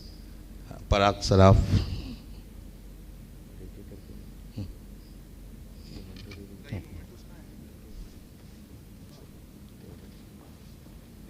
Name का announce कर दीजिए। Mister Srinivas Raut. Mr. Srinivas Raut, WBSC DCL.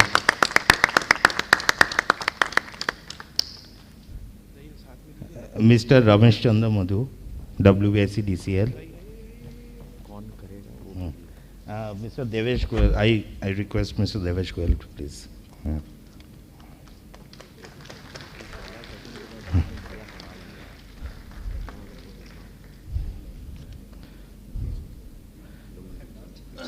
Request Mr. Siddharth Bhutoria to please present to Mr. Shama Prasad Patra, DVC.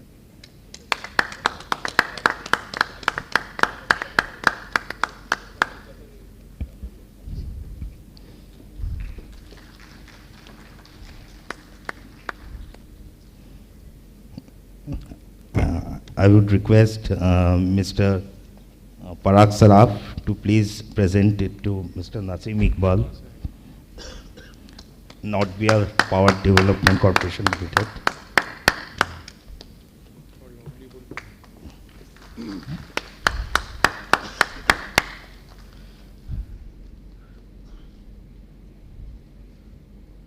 Request Rajiv Agarwal to please present to Mr. Shantanu Sen.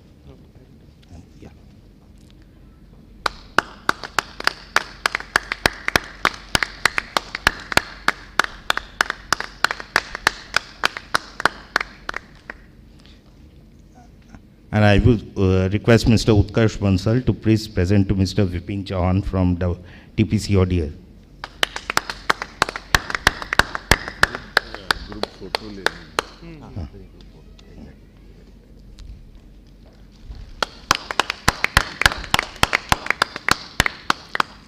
We would like to have a group photo with all the dignitaries.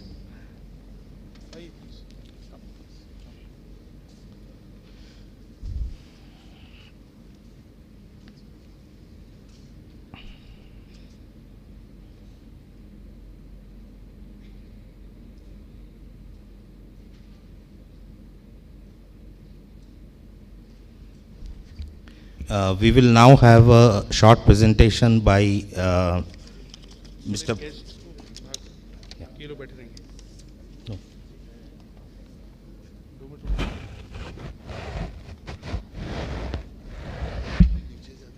हम लोग सब नीचे बैठे presentation चलेगा please let's come ice So नीचे किए box please Thank you. How are you? So we met last time also. Yes, yes. Thank you.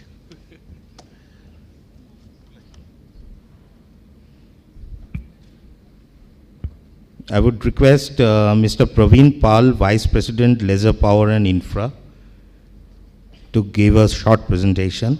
We will have the Northeast Utilities session just after this session, so request everybody to be seated.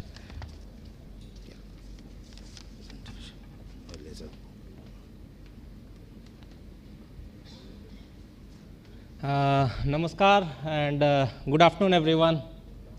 So here I am, Praveen Paul, Vice President, Laser Power Infra Private Limited, going to provide a very small presentation about us. First of all, I like this Energize, Empower East, the E3. So what is this all about? Let's say Energize, Empower East, and we being at the eastern part of India and being a part of the growth story of the East, it gives me an immense pleasure to say that we are part of it. So how the story starts is like Laser Power and Infra began its industrial journey 5 decades back, almost 50 years, with a small shop, electrical shop at Ezra Street. And in 2013-14, we had a turnover of 145 crores. And now we stand at almost 1,500-1,600 crores today. So that is like 12 to 15 times of growth in a decade. So that's phenomenal. So myself, I have also the part of this growth story. So I'm enjoying the journey. All right. So it all started with the vision of Sri P.D. Goyal, who aimed to revolutionize power sector infrastructure, addressing the need of reliable and quality conscious manufacturer in Eastern India. The name Laser Power and Infra embodies dedication to precision, efficiency, and cutting-edge technology, reflecting our commitment to meet clients' unique need with meticulous attention. So what are we doing now? We are into more than 150 lakhs metric tons of production, 3 decades of experience, and catering clients all over the globe. And our mission to lead sustainability and conservation of resources with emphasis on wind, solar, and renewable energy. To increase investment in the manpower and technology to be ready for the challenges and opportunities of this decade. So we are ready for the next decade. To keep diversifying into new verticals and categories, aligning LPIPL with the growth projections. To consistently allow financial resources and time towards CSR, making social responsibility more personal, not just an mandatory things to do. We consider CSR as an personal responsibility. So that's our mission. So what's the vision? To be one of the leading power infrastructure company in the world. Not just Eastern India. We want to be one of the leading power infrastructure company in the world. To encourage the Make in India philosophy and cater to the global demand. So we believe in Make in India, and we will do our best to make India a powerhouse for the world. To expand our geography and follow into the new market, and to make technology a way of life at Laser Power Infra Private Limited, aiming at 100% automation under human supervision. So now what is this 100% automation? So let me tell you, like maybe 6-7 years back, we used to have, since I'm from the manufacturing from the factory, so I might be talking more about the manufacturing this thing. So 6-7 years back, we were running those DC motors and everything, and the things were controlled manually. And now I'm proud to say that Laser Power Infra Private Limited has almost 1,000 drives, or the VFD, variable frequency drives, running at the factory, and all are done in-house. All the HMIs, all the PLCs, all the panels, everything's are done in-house. So our capabilities, let's talk about our capabilities. Aerial bunch cable. We are doing almost 150 kilometers of aerial bunch cable every day, which was just like 30 or 40 kilometers maybe 6-7 years back, a 7-fold growth. And regarding the conductors, we are doing almost 1 lakh kilometers. Then the LT power cable, 10,000 kilometers, railway signaling cable. Let's talk about the railways. We are one of the biggest supplier to railway in India, providing 24,000 kilometers of cable every year. That's almost a quarter century of cable. And the HT and the ST aerial bunch cable, we are making almost 2,000 kilometers per annum. So it's not just about the cables. We are into diversification. So Laser Power and Infra has showcased its expertise in executing expansive electrification projects, offering an extensive range of wires, cables and conductors, providing designs and engineering, planning, erections, commissioning, servicing of rural electrification projects, off-grid, on-grid solar projects, underground cabling projects, GIS and conventional substations.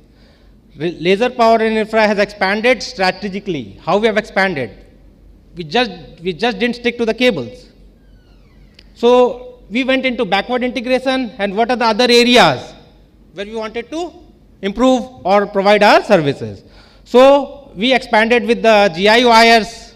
We have a huge factory at Kalyani, and then we have recently acquired a valve manufacturing company, and that is for the piped water and gas projects. And at the same time, we have a capacity of 50 tons per day of PVC and 40 tons per day of XLPE in-house. And this is not just for our in-house consumption, and we are also catering it for the market. So very short things about the UIC Udyog, that is into GI manufacturing. Almost a capacity of 60,000 metric tons per annum. This was a recent acquisition, almost 4 years back. And what we believe in is basically, what's the fastest way of growth? So that's the acquisition. Acquisition. We acquire and we grow. That's the fastest way. So we acquired UIC, we acquired GM Daloi, that has an experience of almost 50 years into valve manufacturing. And we have introduced ourselves into PVC and XLP manufacturing that was basically started with our in-house consumption, and now we are providing it to the market all across India. So milestones. So what are the milestones we have achieved so far? So under various government financed EPC projects, we have electrified 15,000 villages. How do we feel? 15,000 villages which did not have electricity, we have enlightened a bulb over there. A kid who is growing from those villages, and will be thinking about how his future will be. So we will be part of that growth story of that small kid from that village. Installation of solar photovoltaic modules is almost 3.6 megawatt, and household end user connections is of more than 15 lakhs. And a few other milestones that we have achieved are erections and commissioning of 11 kV HT overhead lines, almost 19,000 cable kilometers. Erections and commissioning of 33 kV overhead lines, more than 1,200 kilometers. Erection and commissioning of LT overhead lines, almost 40,000 cable kilometers. Few more to add. Laying of 33 kV and 11 kV underground cables, almost 110 cable kilometers. Commissioning of 11 kV distribution transformer, more than 22,000. Grid connected on the rooftops, almost 75 megawatt of power. Augmentation and renovation of 33 kV, 11 kV substations, more than 99. So as I said, we acquired GM Daloi. What was the purpose? We are now into city gas distribution projects. All the valves, all the pipes and everything are used over there. And we have also done Sambalpur rural project, piped water supply project in Odisha, to ensure that we can supply water to 20,000 households, Har Ghar Jal. Awards and recognitions. So few have been showed over here, and the best what I like among all this is the Dread to Team Award given to our director, Mr. Devesh Goel, young and dynamic. That's the best I like among all these projects, but all these awards. And thank you so much. And if you have any queries or anything, you have our email ID, our phone numbers and everything. And thank you.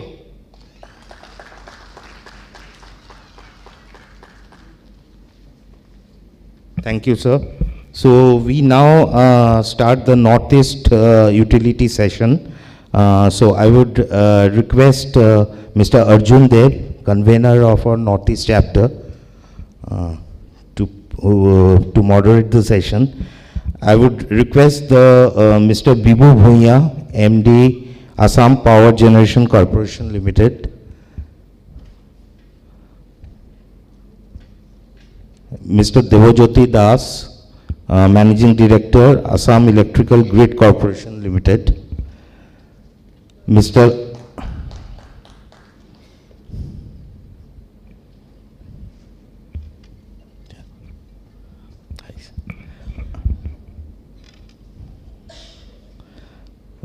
Amil Momin, Chief Engineer, Meghalaya Power Distribution Corporation Limited.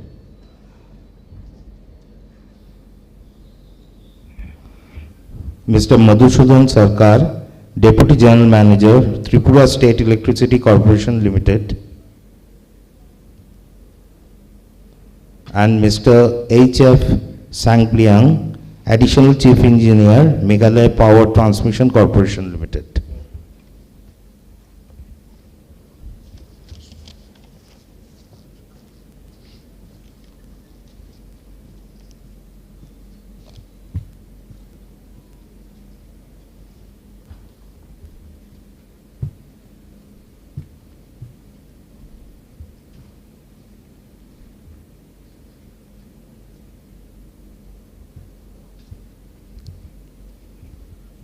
Mr. Sampling.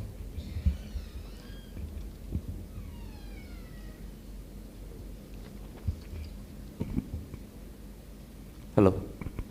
Very good afternoon to everybody here present. So this is E3 and we start a session for the Northeast Utilities. We have on the dais Mr. Bibu Bhuiya, Devajyoti Das, Mr. Madhusudan Sarkar and Amil Momin. Can I request Mr. Bibu Bhuiya to start his presentation?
Good morning, Ima. Distinguished guest in the dais, Mr. Dev, the moderator. So, today on behalf of Assam Power Generation, we are going to give a small presentation on one of the most talked about topic, green hydrogen. The real force that will create energy transition in near future. The green hydrogen is like a elephant which has been tried by the 4 blind person. Everybody is trying to understand what is this green hydrogen, where is my role, what I can do, and what is this green hydrogen means. Okay. So there are some presentation. Have you got it? Ah, yes.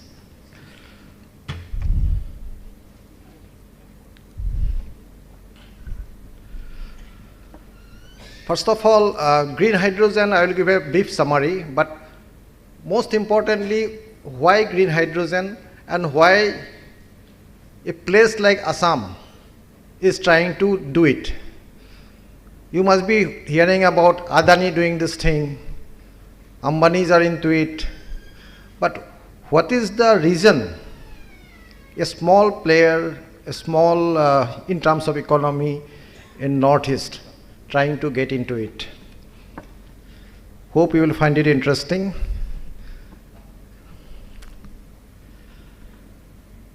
A 500 gigawatt of non-fossil capacity. First of all, we have to understand that this is our energy target.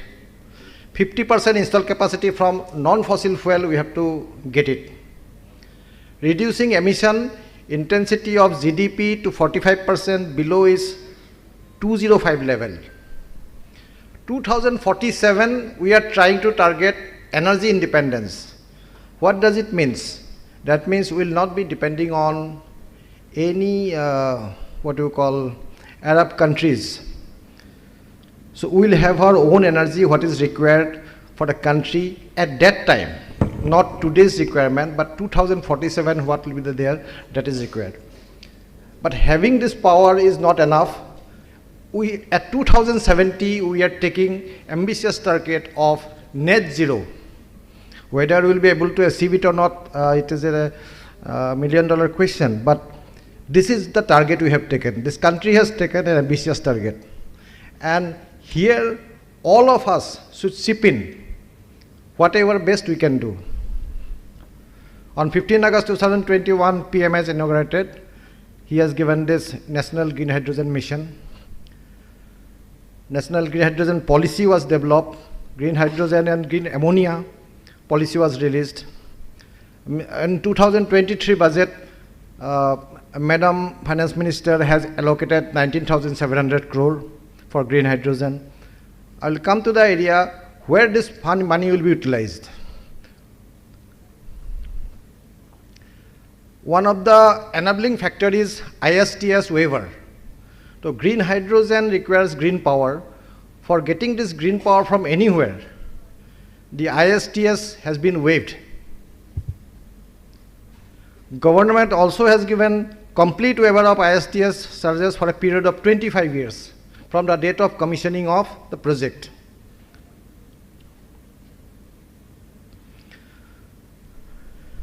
So what we are doing, Assam is coming out with a green hydrogen policy. The mission, etc. is given here. It is not yet gone to the cabinet, but soon it will go to cabinet, and will create an environment where green hydrogen manufacturer or equipment manufacturer can get a good ecosystem. So we are talking about giving subsidy,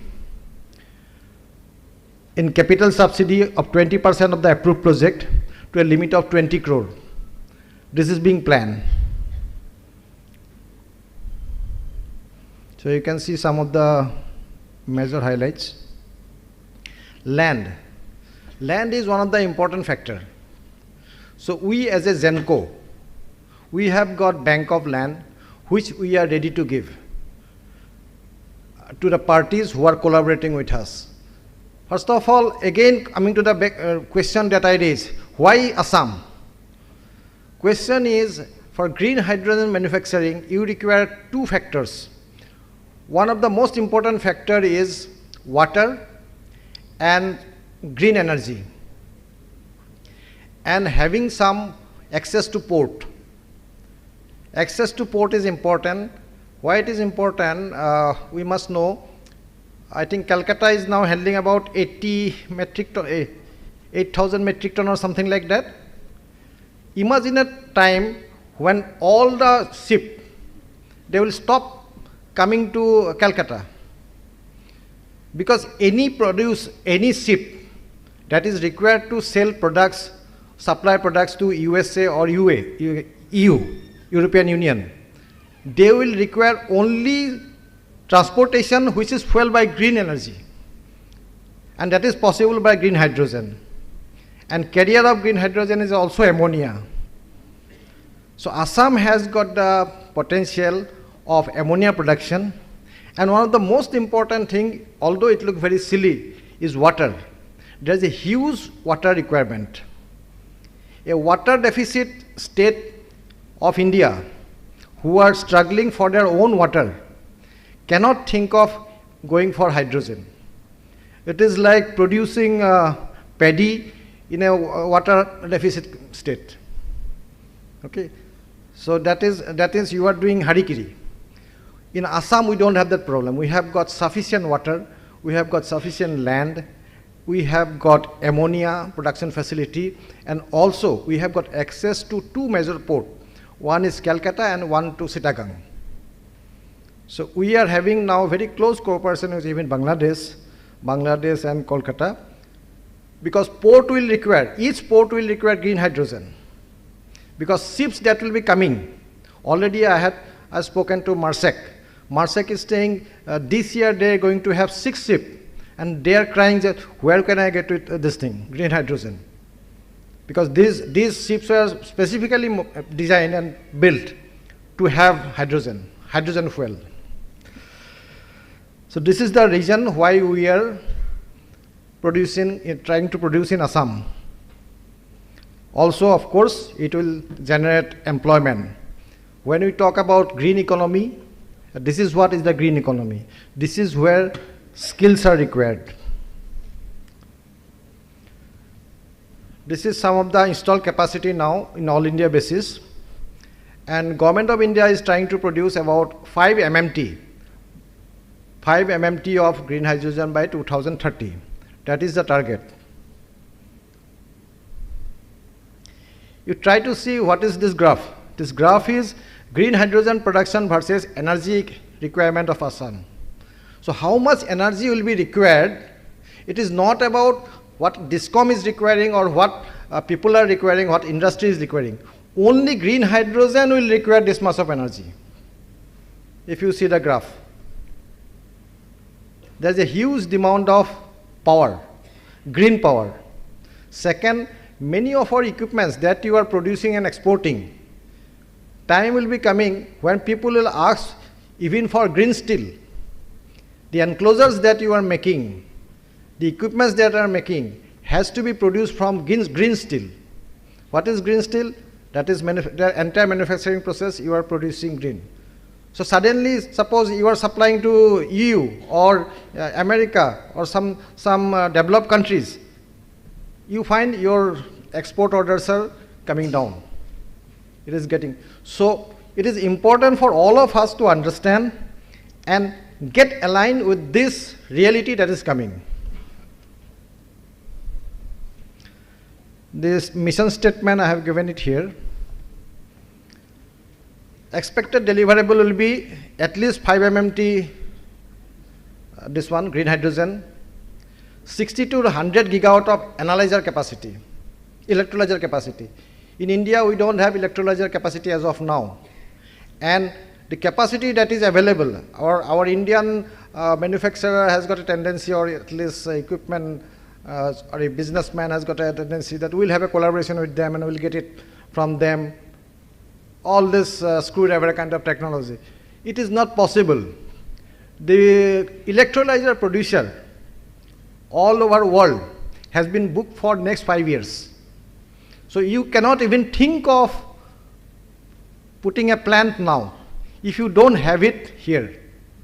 So this is a scope Whenever there is a problem, there is an opportunity. This is an opportunity for all our equipment manufacturers.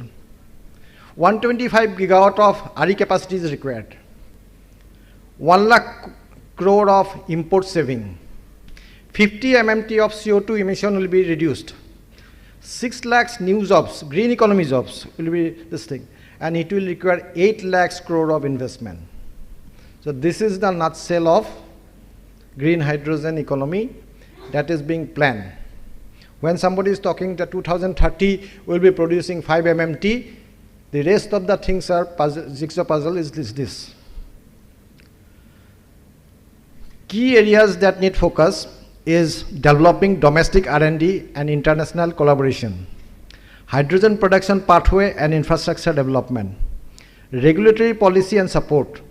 This is where we are coming out with enabling policy for Assam so that vendors can come, manufacturers can come, and this can be done. Developing of domestic application and industry partnership and pilot program. And skill development. Skill development, Ministry of, I think this is Ministry of Science and Technology. So they are finding out location in India where they will be giving skill development centers all over India. Then one of the parties where they have applied for Assam is Oil India Limited, where we are the technology partner. We means I am talking about APGCL.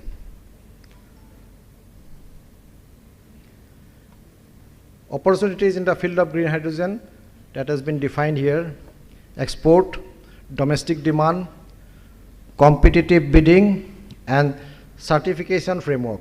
Certification framework is also one of the major factors when it comes to green hydrogen. Whether the hydrogen that is produced, because hydrogen is produced anyway. In all oil industry, hydrogen is produced. All those process industry. How can you define between their gray hydrogen versus green hydrogen? So there is a strict certification process which is electronic distinct. Whenever green hydrogen is produced, they will know there is a stamp there, electronic stamp of course, whether it has been coming out from green source or not. Then only the product that will be produced with that green hydrogen will be certified as green product. Good thing is, in Assam has become the first state to have a pilot project in green hydrogen. That has been done by Oil India Limited in a small city called Jorhat. The pilot project is already there.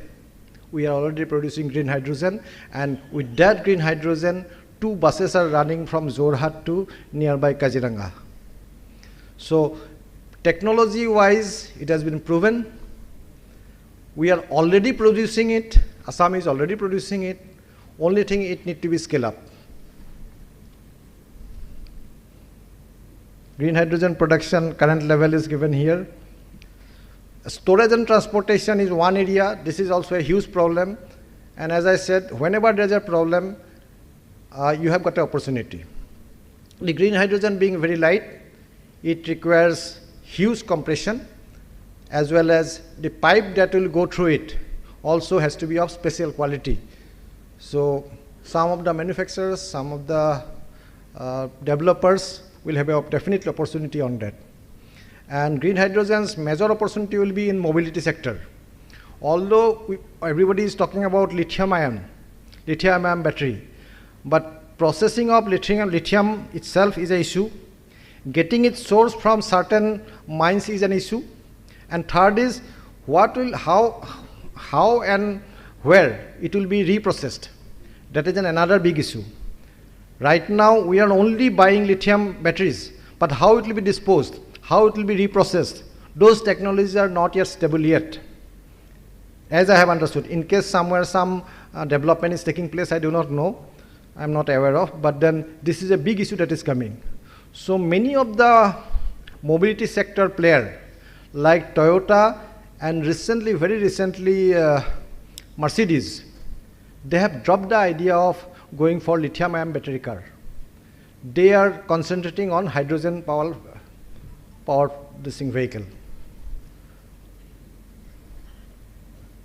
So R&D, safety standard, infrastructure, and financing need. Financing is a big issue, but hopefully when in G20 also, I have attended a few of the sessions. There in financing, everybody is highlighting only one point: who will finance? Who will finance this kind of gigantic? But the feeling that we are getting that most of the world power are ready to finance this effort. But of course, they will put a clause in it so that their own manufacturers get the advantage.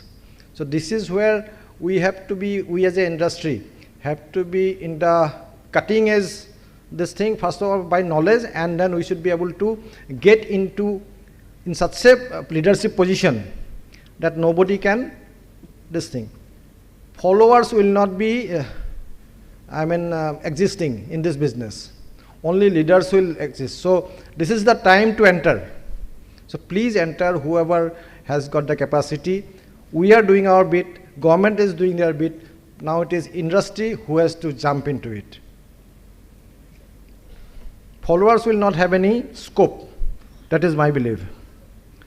Funding feasibility, policy regulation, skills. Then I told you, shipping. Shipping industry will already undergoing census, that they will want only green fuel, green hydrogen. And when it comes to green hydrogen, then we will have handicap, especially eastern region. So that eastern region doesn't become a handicap, so we are into it.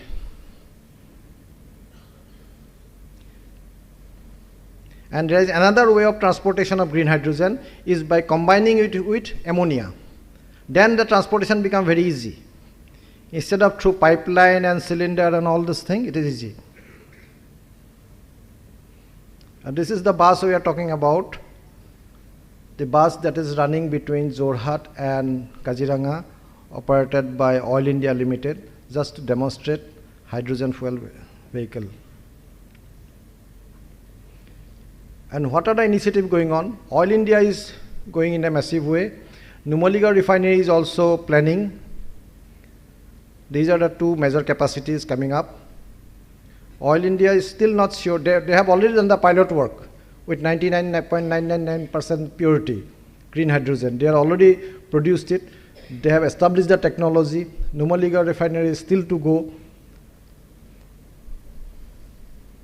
So what APGCL has done? APGCL has already done JV with Oil India to cater to its green energy need. So I was talking about there is a huge requirement of green energy. So Oil India will be 49% partner and APGCL will be 51%. So we know how to generate power.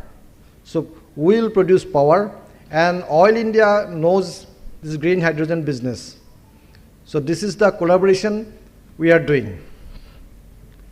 As of now, we have got about capacity of 620 megawatt, which has been signed and sealed, and small projects are getting executed now.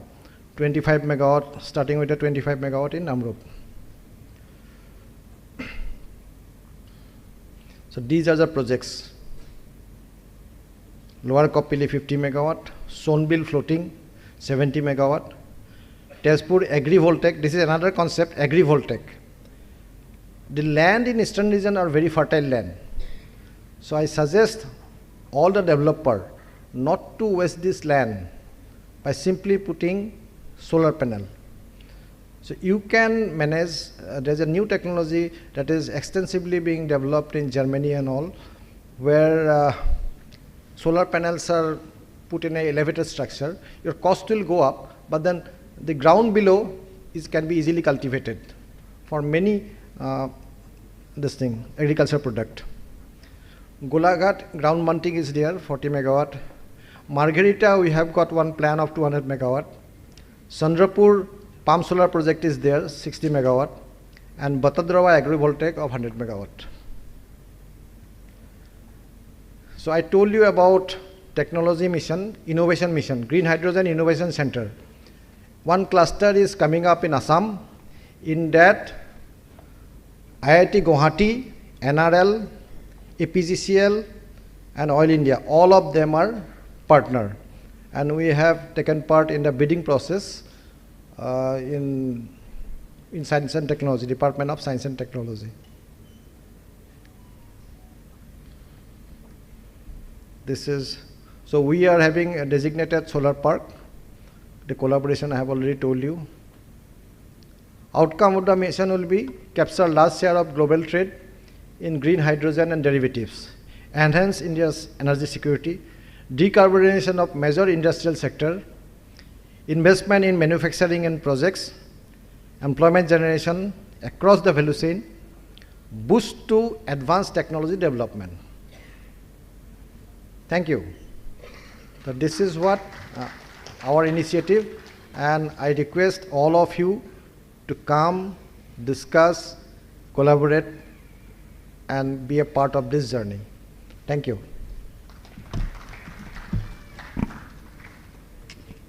Thank you, Mr. Bibu Bhuiya. Your insight on green hydrogen and the way forward for Assam looks very promising. And I'm sure the EMA members will definitely take part in this success story.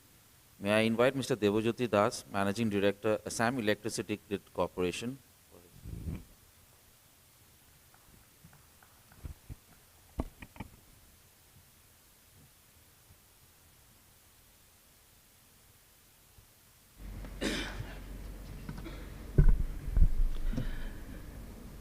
A very good afternoon to all participants, along with my dignitaries on the dais and engineers from AGCL and APGCL, and also the IMA officials. I have been working in the, if I talk about the erstwhile Assam State Electricity Board for the last 34 years. I work in generation, distribution, now in transmission. I am an electrical and electronics engineer. So it's my privilege to brief about AGCL, and today's topic is for the coming 3 to 5 years, what's our procurement plan and upcoming projects. So if I talk about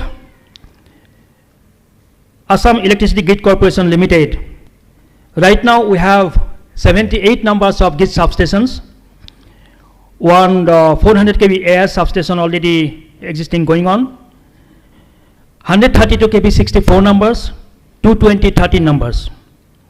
And our circuit, total circuit kilometer 5,878 kilometer, and OPGW 1960 kilometer.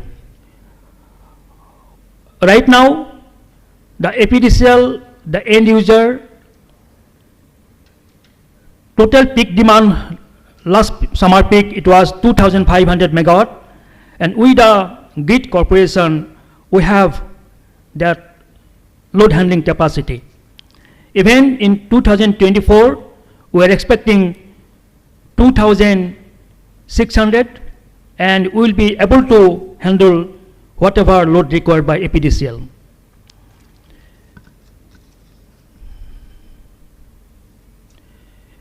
If I talk about the procurement target,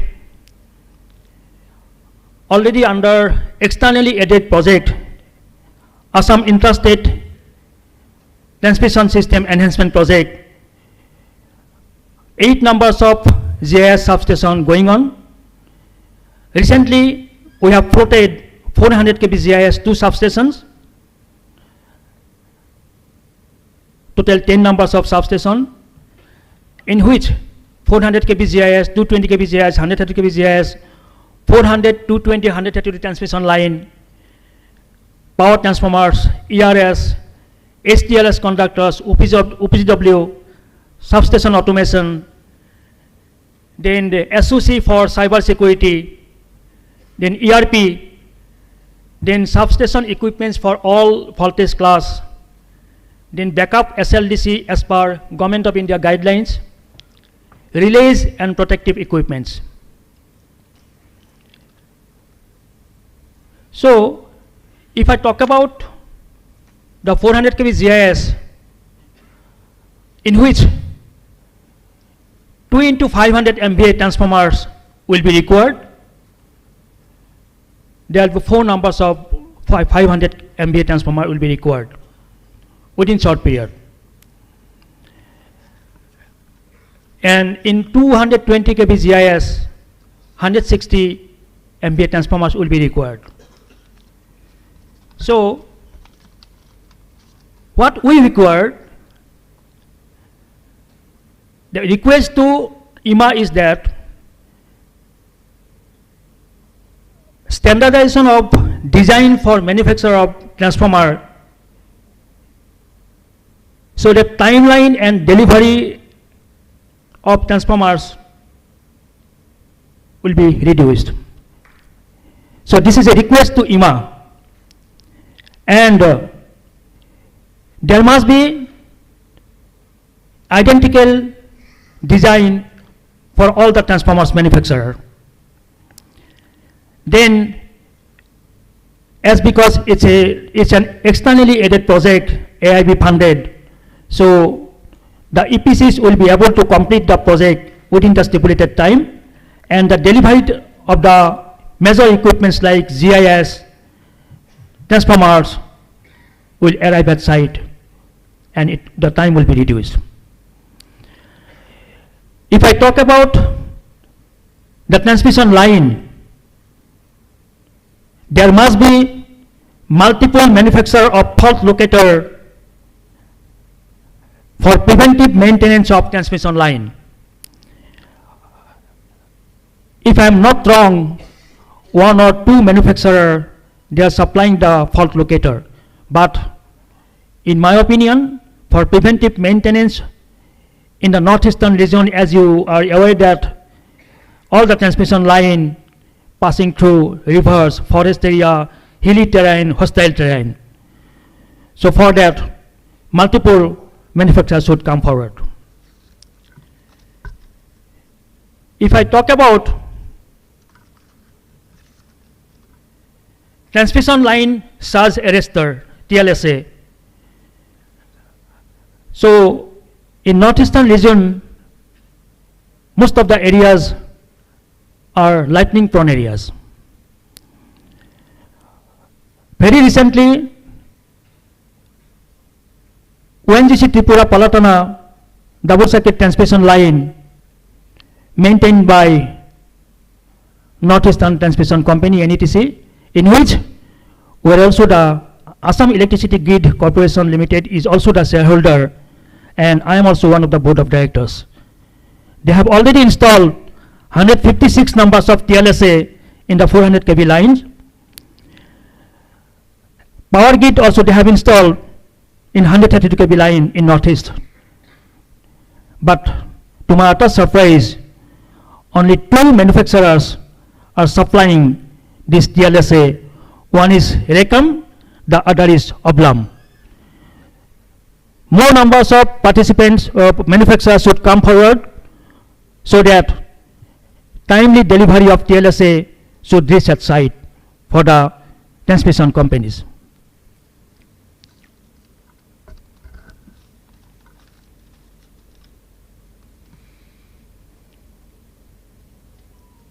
Then, very recently, we have gone for reconductoring of the aging conductor which are 45 to 50 years old by HTLS.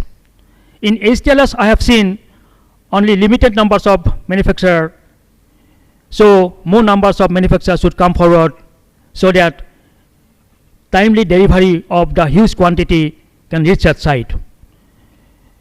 Very recently, one EPC, they have completed 100% of HTLS, about 186 kilometer, but again, we have incorporated in fund also we are exploring, power system development fund, they are helping us for funding, and already, if I am not wrong, 390 kilometer DPR already we have prepared, and in near future, I think the manufacturer can participate in the coming 3 to 5 years plan.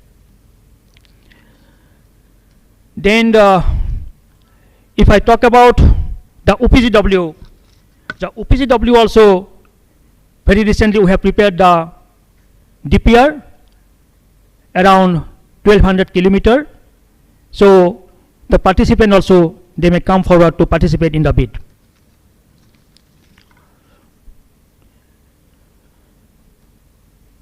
CEA has already approved 400 kV GIS substation in Naharkatia, then Khumtai, then Barnagar 220 by 132,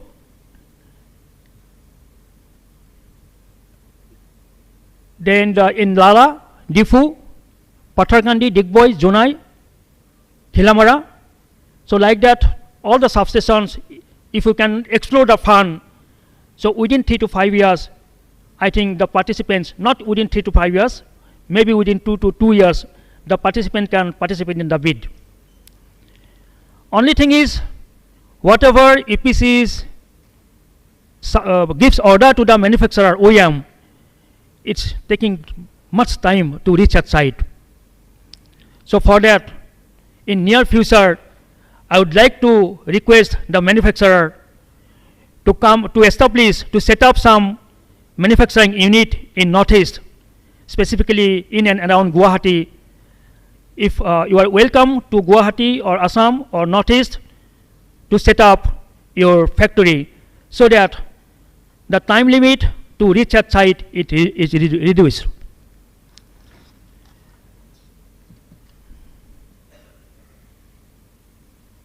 Very recently, Power Grid, they have laid the underground cable 132 kV, and all the refineries, they are coming forward to take the grid power at 220 kV voltage level. So for that also underground cable will be required. So this time I have already incorporated for procurement of or supply of digital underground fault locator. At present, I think Power Grid is having the digital underground fault locator. So we also need this.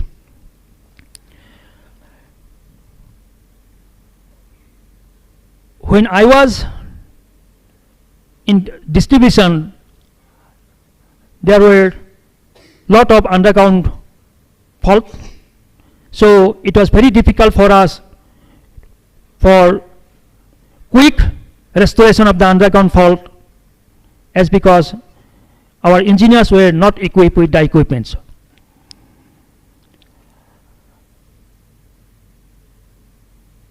Then if I talk about the transmission line where the engineers are going for surveying tower footing resistance. So tower footing resistance, actually I request the manufacturer to come forward for a new technology and more numbers of manufacturers, so that our engineers can be equipped with the equipments. HTLS, though the EPCs have completed the HTLS conductor, replacing the aging conductor, but initially the tools and plans were not incorporated in the tender. Very recently, the tender which we have floated 400 kV, tools and plans we have already incorporated, so that our technical staff along with the engineers, they can be equipped with the equipments and go for maintenance if there is any breakdown.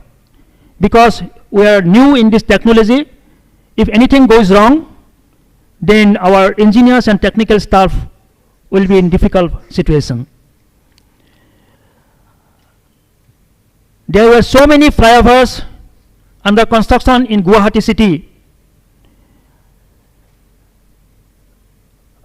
1960, there is a line, transmission line, power flowing, evacuation going on from Meghalaya Umtru to Kahilipara. That 132 kV line one flyover already constructed, but the problem is that due to the low clearance, we have to go for monopole. So very recently, we have AGCL helped the National Highway Authority, and now these two monopoles, because in monopoles, if I am not wrong, Belmont, Skipper, and Bajaj Electrical, and very recently I think Salasar also has come, I don't know, but these three are the pioneers. So I help the National Highway Authority, in which our Honorable CM sir also interfere. Then he called me one day, what to do? Well, sir, it is better to go for monopole, because I have seen outside of Assam that so many monopoles I have seen in the flyover crossing and national highway. Then the Skipper, they have already completed this monopole project. Then so many projects coming up like Ircon, then RISE, then NF Railway Construction Company, they have come forward for traction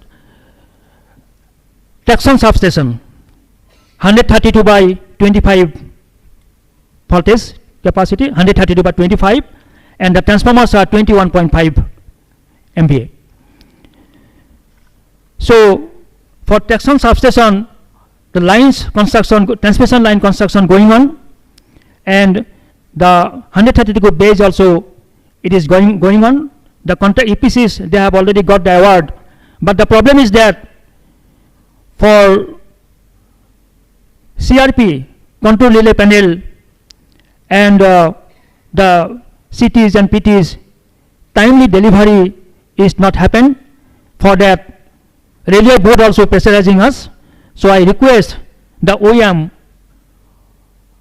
to supply the materials at site immediately, because Honorable Prime Minister's vision is that our remote control areas, railway lines should be converted to traction substation. So it's a humble request to the manufacturer to supply the materials immediately, because railway board also pressurizing us.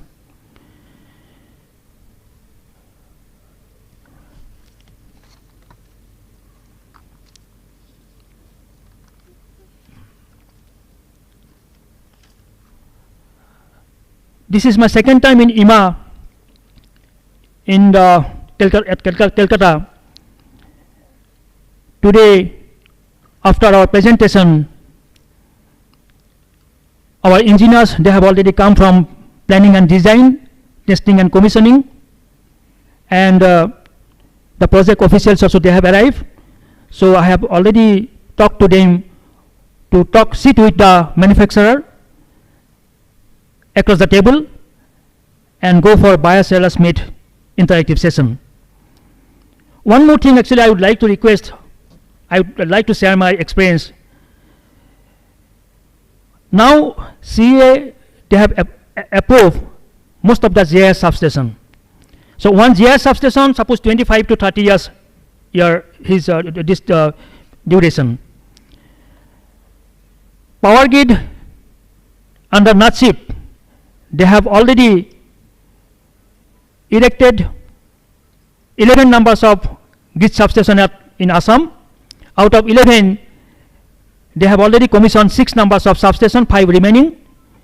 But most of the GIS equipments are from China, Chinese made. So I think it will be in a difficult situation if anything goes wrong.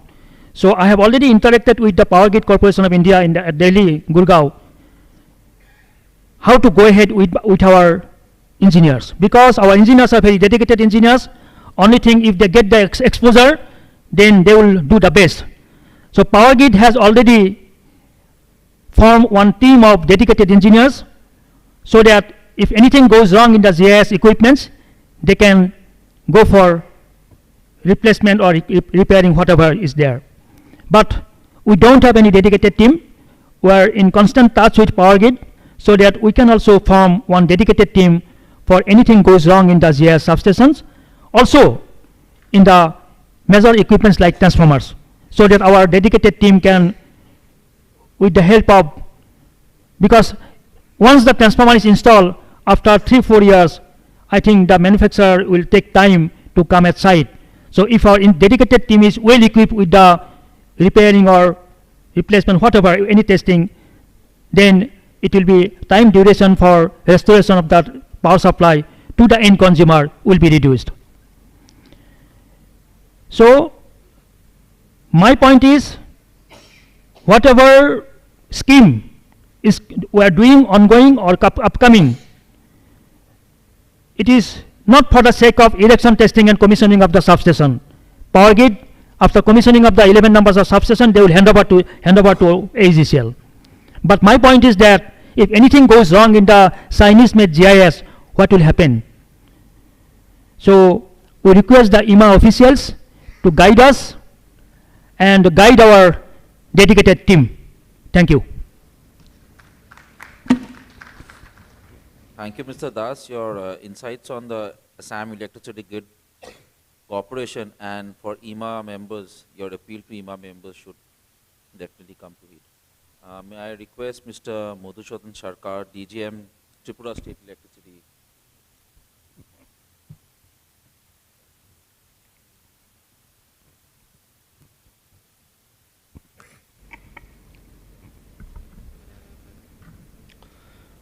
Good afternoon, ladies and gentlemen. Myself, Madhusudhan Sarkar, representative of Tripura State Electricity Corporation Limited. Sorry, my vocal condition is not well. However, I am trying my presentation, show my presentation.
Tripura State Electricity Corporation, only DISCOM of Tripura State with 10 lakhs consumers.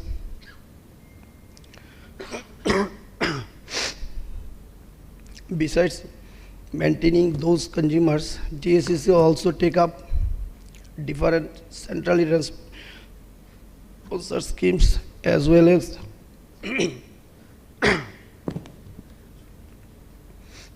externally added projects. TSEC is the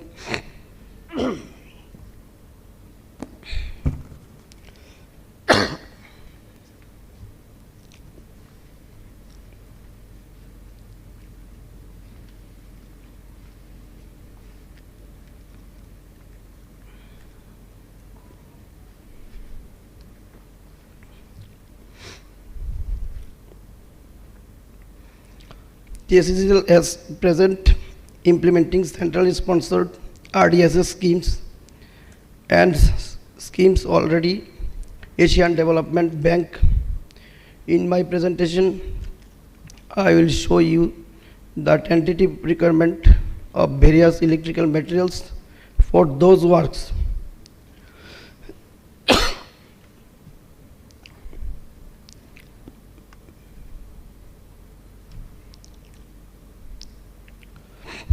This is the normal requirement of materials to maintain existing infrastructure of our DISCOM. regular basis procurement under Material Management Division of TSCCL. We procured different size of distributed transformers, 25 kVA to 1000 kVA, level 2, 23, 24, 2500 numbers we already procured and already LOA provided. Next 5 years procurement plan, 3000 numbers. Galvanized steel pole, we already procured 1000 numbers, and next 5 years 5000 numbers. Different size of ACR, sir, 1000 kilometer already procured, 500 number, 5000 next 5 years. Different size of PVC cable, 2000 already procured, 10,000 next 5 years plan. Different size of XLP cable already procured, 10 kilometer, 50 kilometer, 5 years plan. Different type of insulator and fittings, 80,000 already procured, next 5 years 4 lakhs. GUDUF 1000 already procured, 5000 next 5 years. Lighting arrestor and etc. This is the regular basis procurement. Work taken under RDS, quarterly LOA is given, and work under process and implementing condition. LTAB cable, related works, replacement and by AB cable, 8400 circuit kilometer.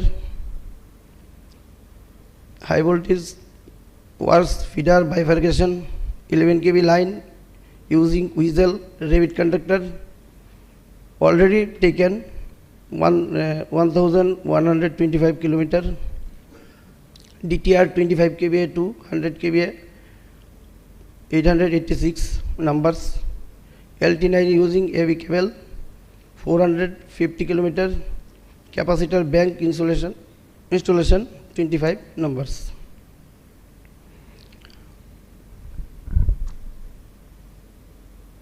Metering works, consumer metering, smart meter, prepaid 4,47,489. Consumer metering, normal, prepaid 1 lakh already procured and already started. Smart DT metering 14,908. Feeder metering 473 already implemented. RDS's modernization work to be taken up. Proposal already sent to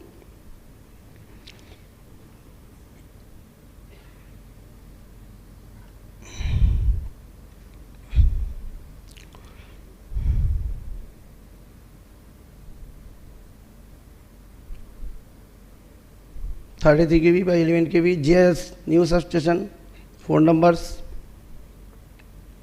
AIS substation, 1 numbers. Power transformer, 6 numbers.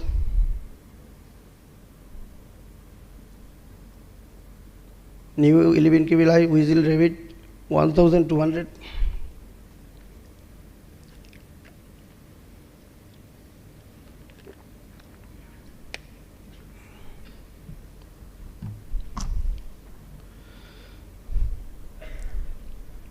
DTR self-protected 63 kVA to 500 kVA, 594 numbers.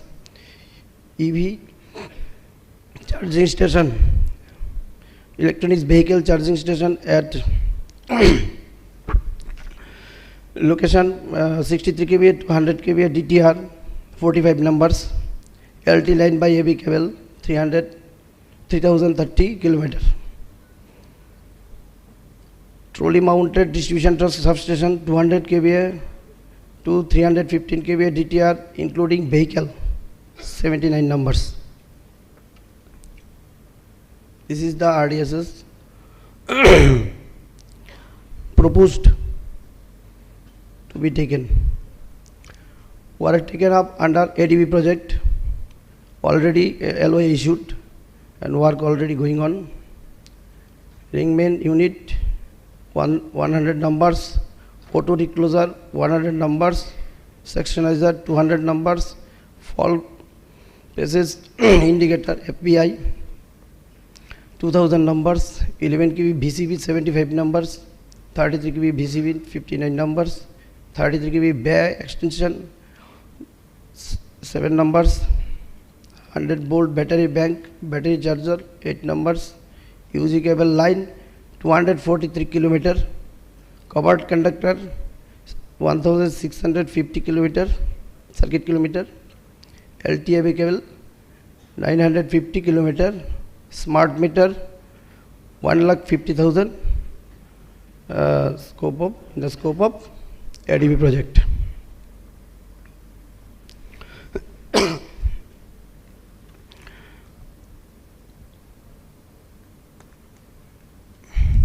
I request all of you, all of the manufacturer, IPC contract to come to Tripura and help us in completing the ongoing projects. Thank you.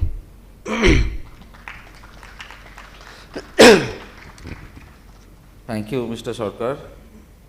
May I invite Mr. Moomin, Chief Engineer, Meghalaya Power Distribution Company.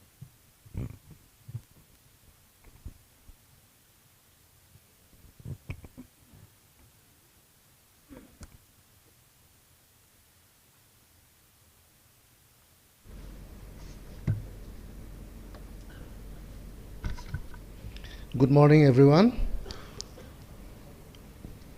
I am ML G. Moomin, Chief Engineer, MEPDCL, Meghalaya Power Corporation Limited.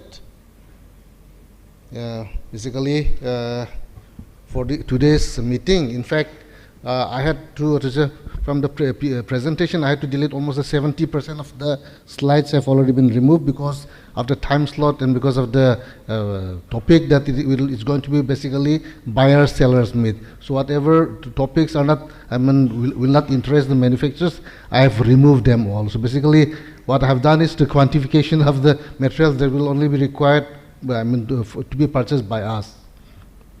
So basically, we are implementing RDSS scheme in Meghalaya. As in other states, the objectives of the scheme are to improve the quality, reliability, and affordability of power supply to consumers through a financially sustainable, operationally efficient distribution sector, and to reduce AT&C losses to pan-India levels of 12 to 15% by the year 2024-25. And to reduce SCS ARR gap to 0 by 2024-25. Of course, since the implementation is still in nascent stage, we haven't got any, we haven't achieved anything as of now. At the moment, it is still in tendering and awarding process only. So nothing has been achieved as of yet. And the project sanction amounts are like what is being shown in this slide. Tender status, these are all, we have different districts, so against all the districts, the contracts have already been awarded to different TKCs. This is the sanction parameters under RDSS against different districts. This is basically this smart metering component, which is still under tendering process.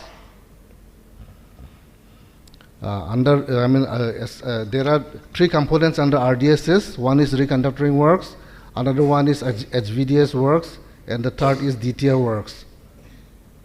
So under reconductoring works, these are the parameters of the lines and materials that will be purchased. Here I have shown it basically the major materials, whatever fittings or small items that will come along with it have already have been deleted intentionally so that it doesn't become big.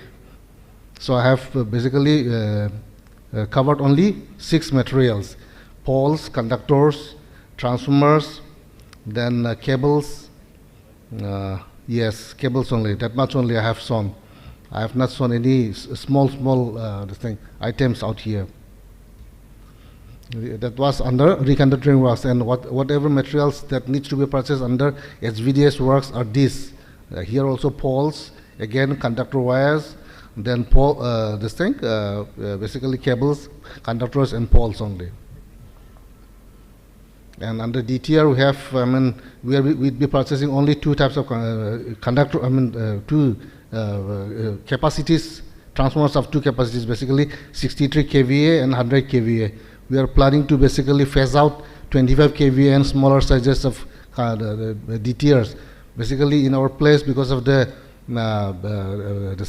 small villages, we still have some small capacities of transformers, so like 10 kVA, 16 kVA, but the failure rate is so high that we are going to phase it out gradually. Thank you, that's all. Thank you, Mr. Moomin. May I invite Mr. Champliang, Meghalaya Power Transmission Corporation Limited.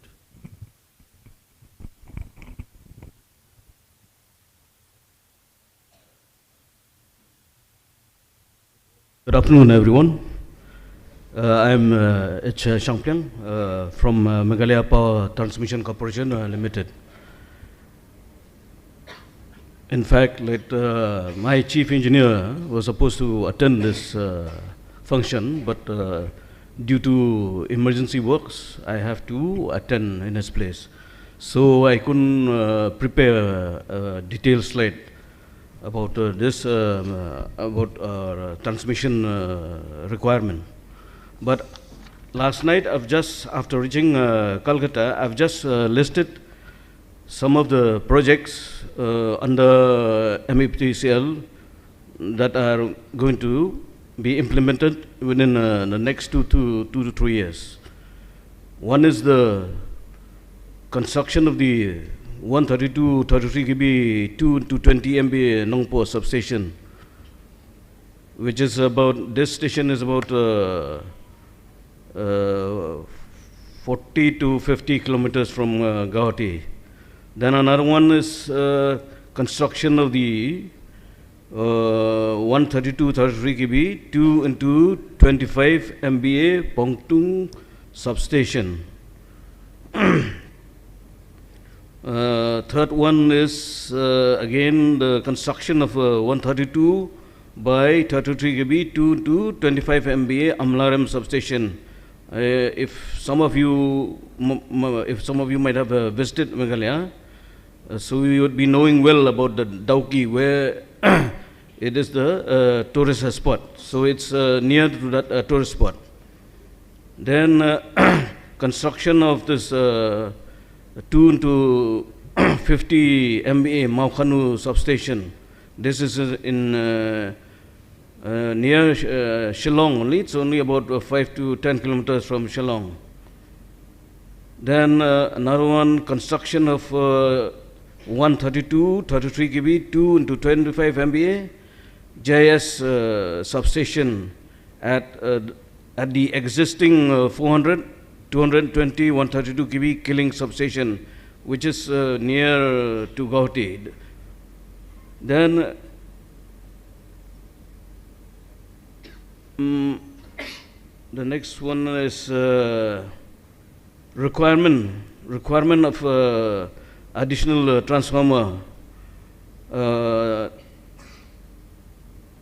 which is the requirement is 20 MVA transformer 132 by 33 kV in Nehu substation. This substation is in Shillong. Then another one is augmentation of 132 by 33 kV Maulai substation from 3 into 20 MVA AIS substation to 3 into 50 MVA GIS substation. Lastly, this we have put up a proposal for reconductoring of some of the 132 kV lines with HTLS conductor. So this is almost in the verge of approval from Ministry of Power under PSDF schemes.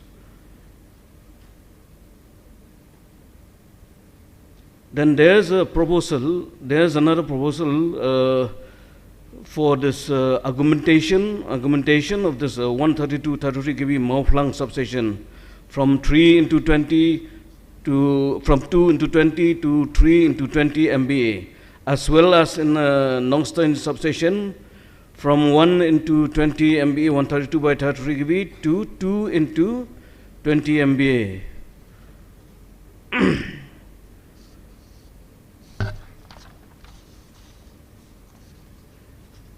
And some of the materials which I've listed, which I could do it last night itself after reaching Kolkata,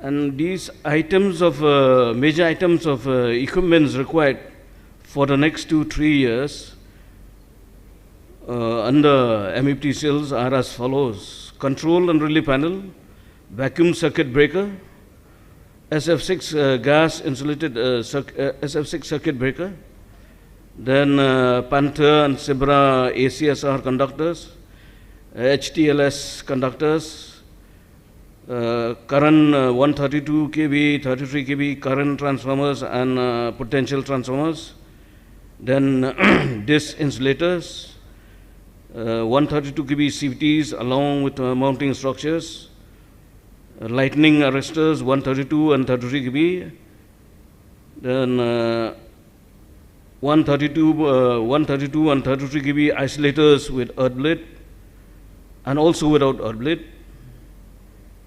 Then power transformers ranging from 20 MVA, 25 MVA to 50 MVA, control cables, power cables, towers and accessories, 132 kV and 33 kV columns and beams, then battery banks, battery chargers, DC distribution board, station service transformers, LTAC switchgears panel, wave traps, coupling devices, PLCC panel and RTU with accessories. For a detailed discussion, I will request manufacturers to come forward and discuss thoroughly. So with these few words, I end my speech. Thank you. Thank you, Mr. Shampiang.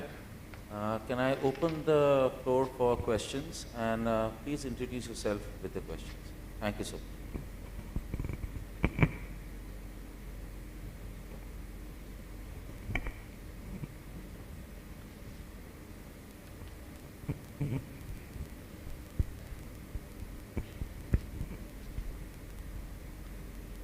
Sir, myself again Devashish Das from Bed Power Service, Kolkata Lake Town. So we are the manufacturer of the battery charger and also HCDB, DCDB. My question goes to Mr. Madhusudan Sarkarji. I know that you are not feeling okay. Somehow your voice has been cracking. So what my question is that you are telling that you have taken up the ADB for the battery bank and battery charger, right? 8 numbers and some of the another project for 5 numbers. So I want to know that this should be goes on the tendering basis or something or offline, or because I am not accustomed with this project. Tendering basis, TNT project already implemented this TNT project. Okay. TNT project. Okay. Means TNT project means you are telling about the EPC only? Okay. Yeah, I have already aware of the TNT project. We have been just supplying for this, going to supply for that. The battery bank, I think so, this 240 ampere hour, right? Yes. Yeah. So that is for the RDSS or ADB? Means ADB. ADB. And another is for 5 numbers. It has been already been closed, or you are it's going on. this 5 numbers, there are 2 sectors. No? There is one is ADB, I think 5 numbers, and is 5 numbers, and is 8 numbers. The questions to single, there will always be an opportunity to connect with during tea and coffee and lunch. But if you can restrict it to one question, due to a paucity of time, Okay, be very okay, sir. Okay, I just let you talk in tomorrow, sir, of the sessions. Anybody else?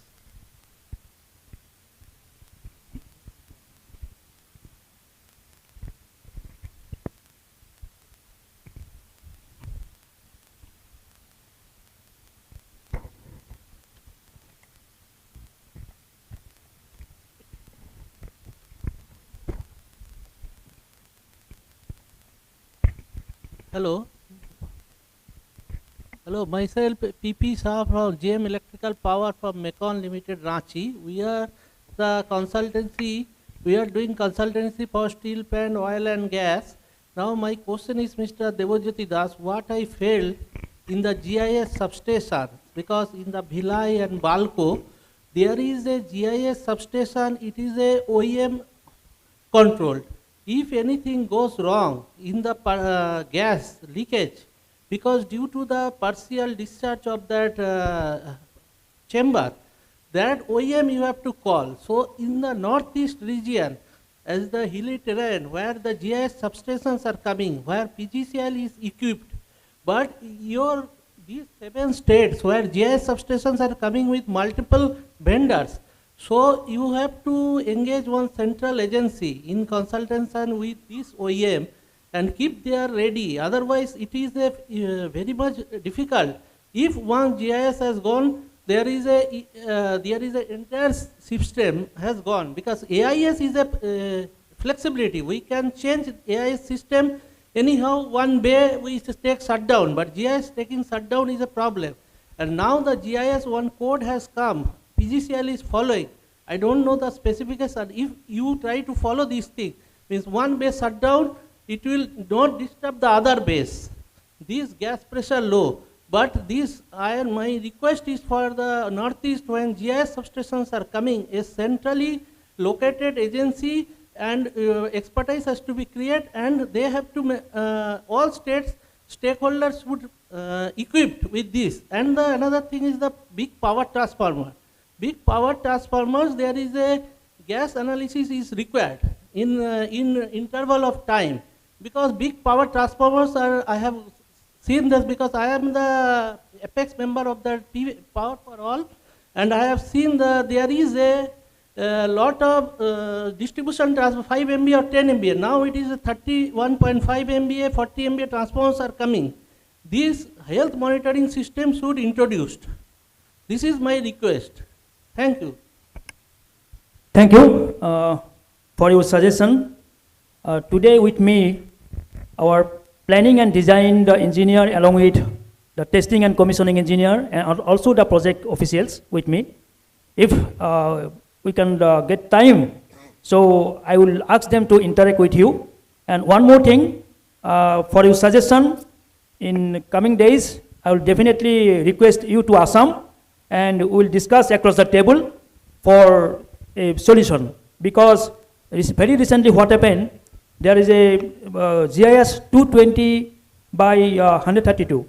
220 by 33 kV GIS substation from Guwahati. It is, I think, around, Himanshu, I think it is around 20 kilometer, for 15 to 20 kilometer. So that GIS substation actually, that manufacturer, they were from China. The entire company totally shut down. So we couldn't find any engineers, any company from that. And then I think the part engineer, they have come and they are helping us. So because of that only, I put in my presentation. So it will be very difficult for us. And power grid, very recently we visited the Gurgaon.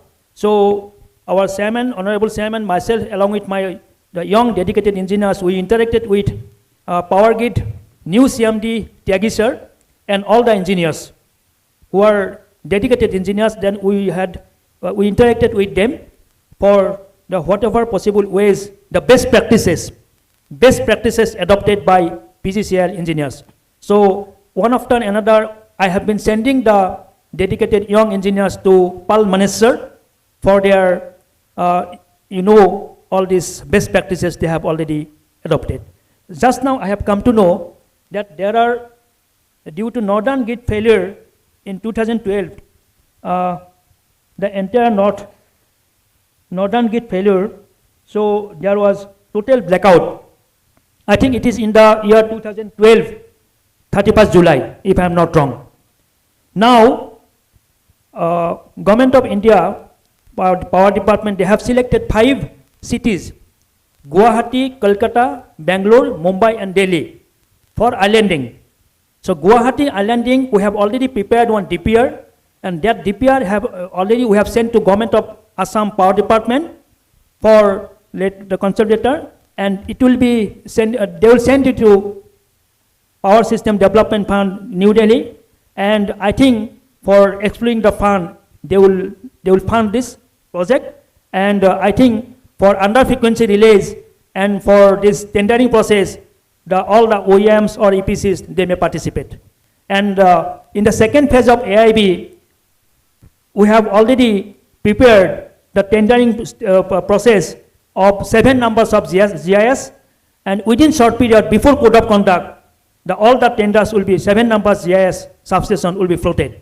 So I request all the EPCs, the manufacturers, to participate in this tender. Thank you. Right. So with this, we close the session of in interaction with Northeast Utilities. I would like to thank each and every speaker for their valuable insight and their sharing their procurement plan and the way forward for us. Thank you so much. And I would request Mr. Arjun Dev and Mr. Siddharth Bhutoria to please felicitate the members on the dais.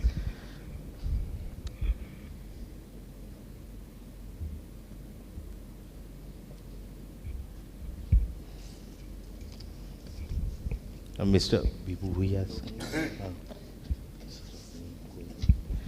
Mr. Devajyoti Das,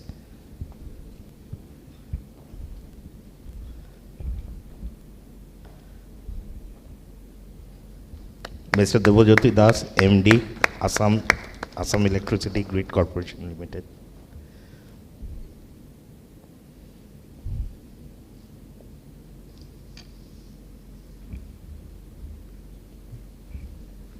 I would request Mr. Siddharth Bhutoria to present to Mr. Amian Momin, Chief Engineer, Meghalaya Power Distribution Corporation Limited.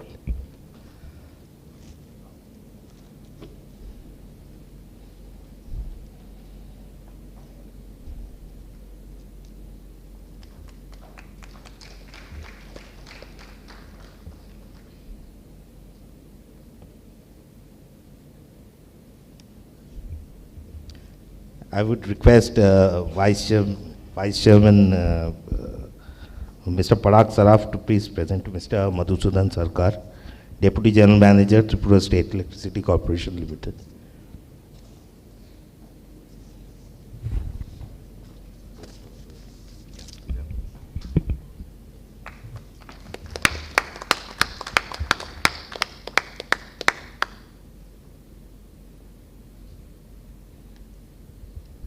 I would request Mr. Arjun Dev to please present to Mr. H.F. Sangpleang, Additional Chief Engineer, Meghalaya Power Transmission Corporation Limited.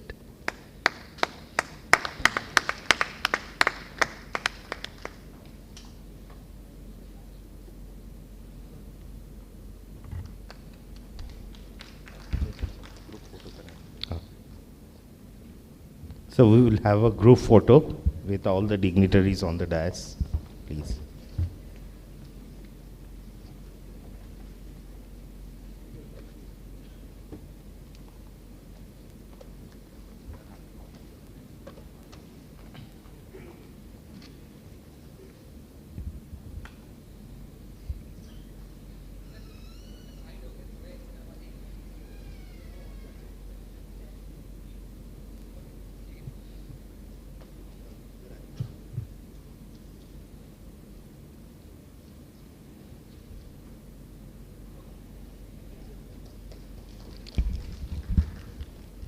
So now we would break for lunch, and after lunch we would have our biaseller meet at hall number 5 from 2 p.m. So we would request, tomorrow we also have a session. Tomorrow we have a session with the non-utilities. So request everybody to be in the hall by 10 o'clock, please. Okay.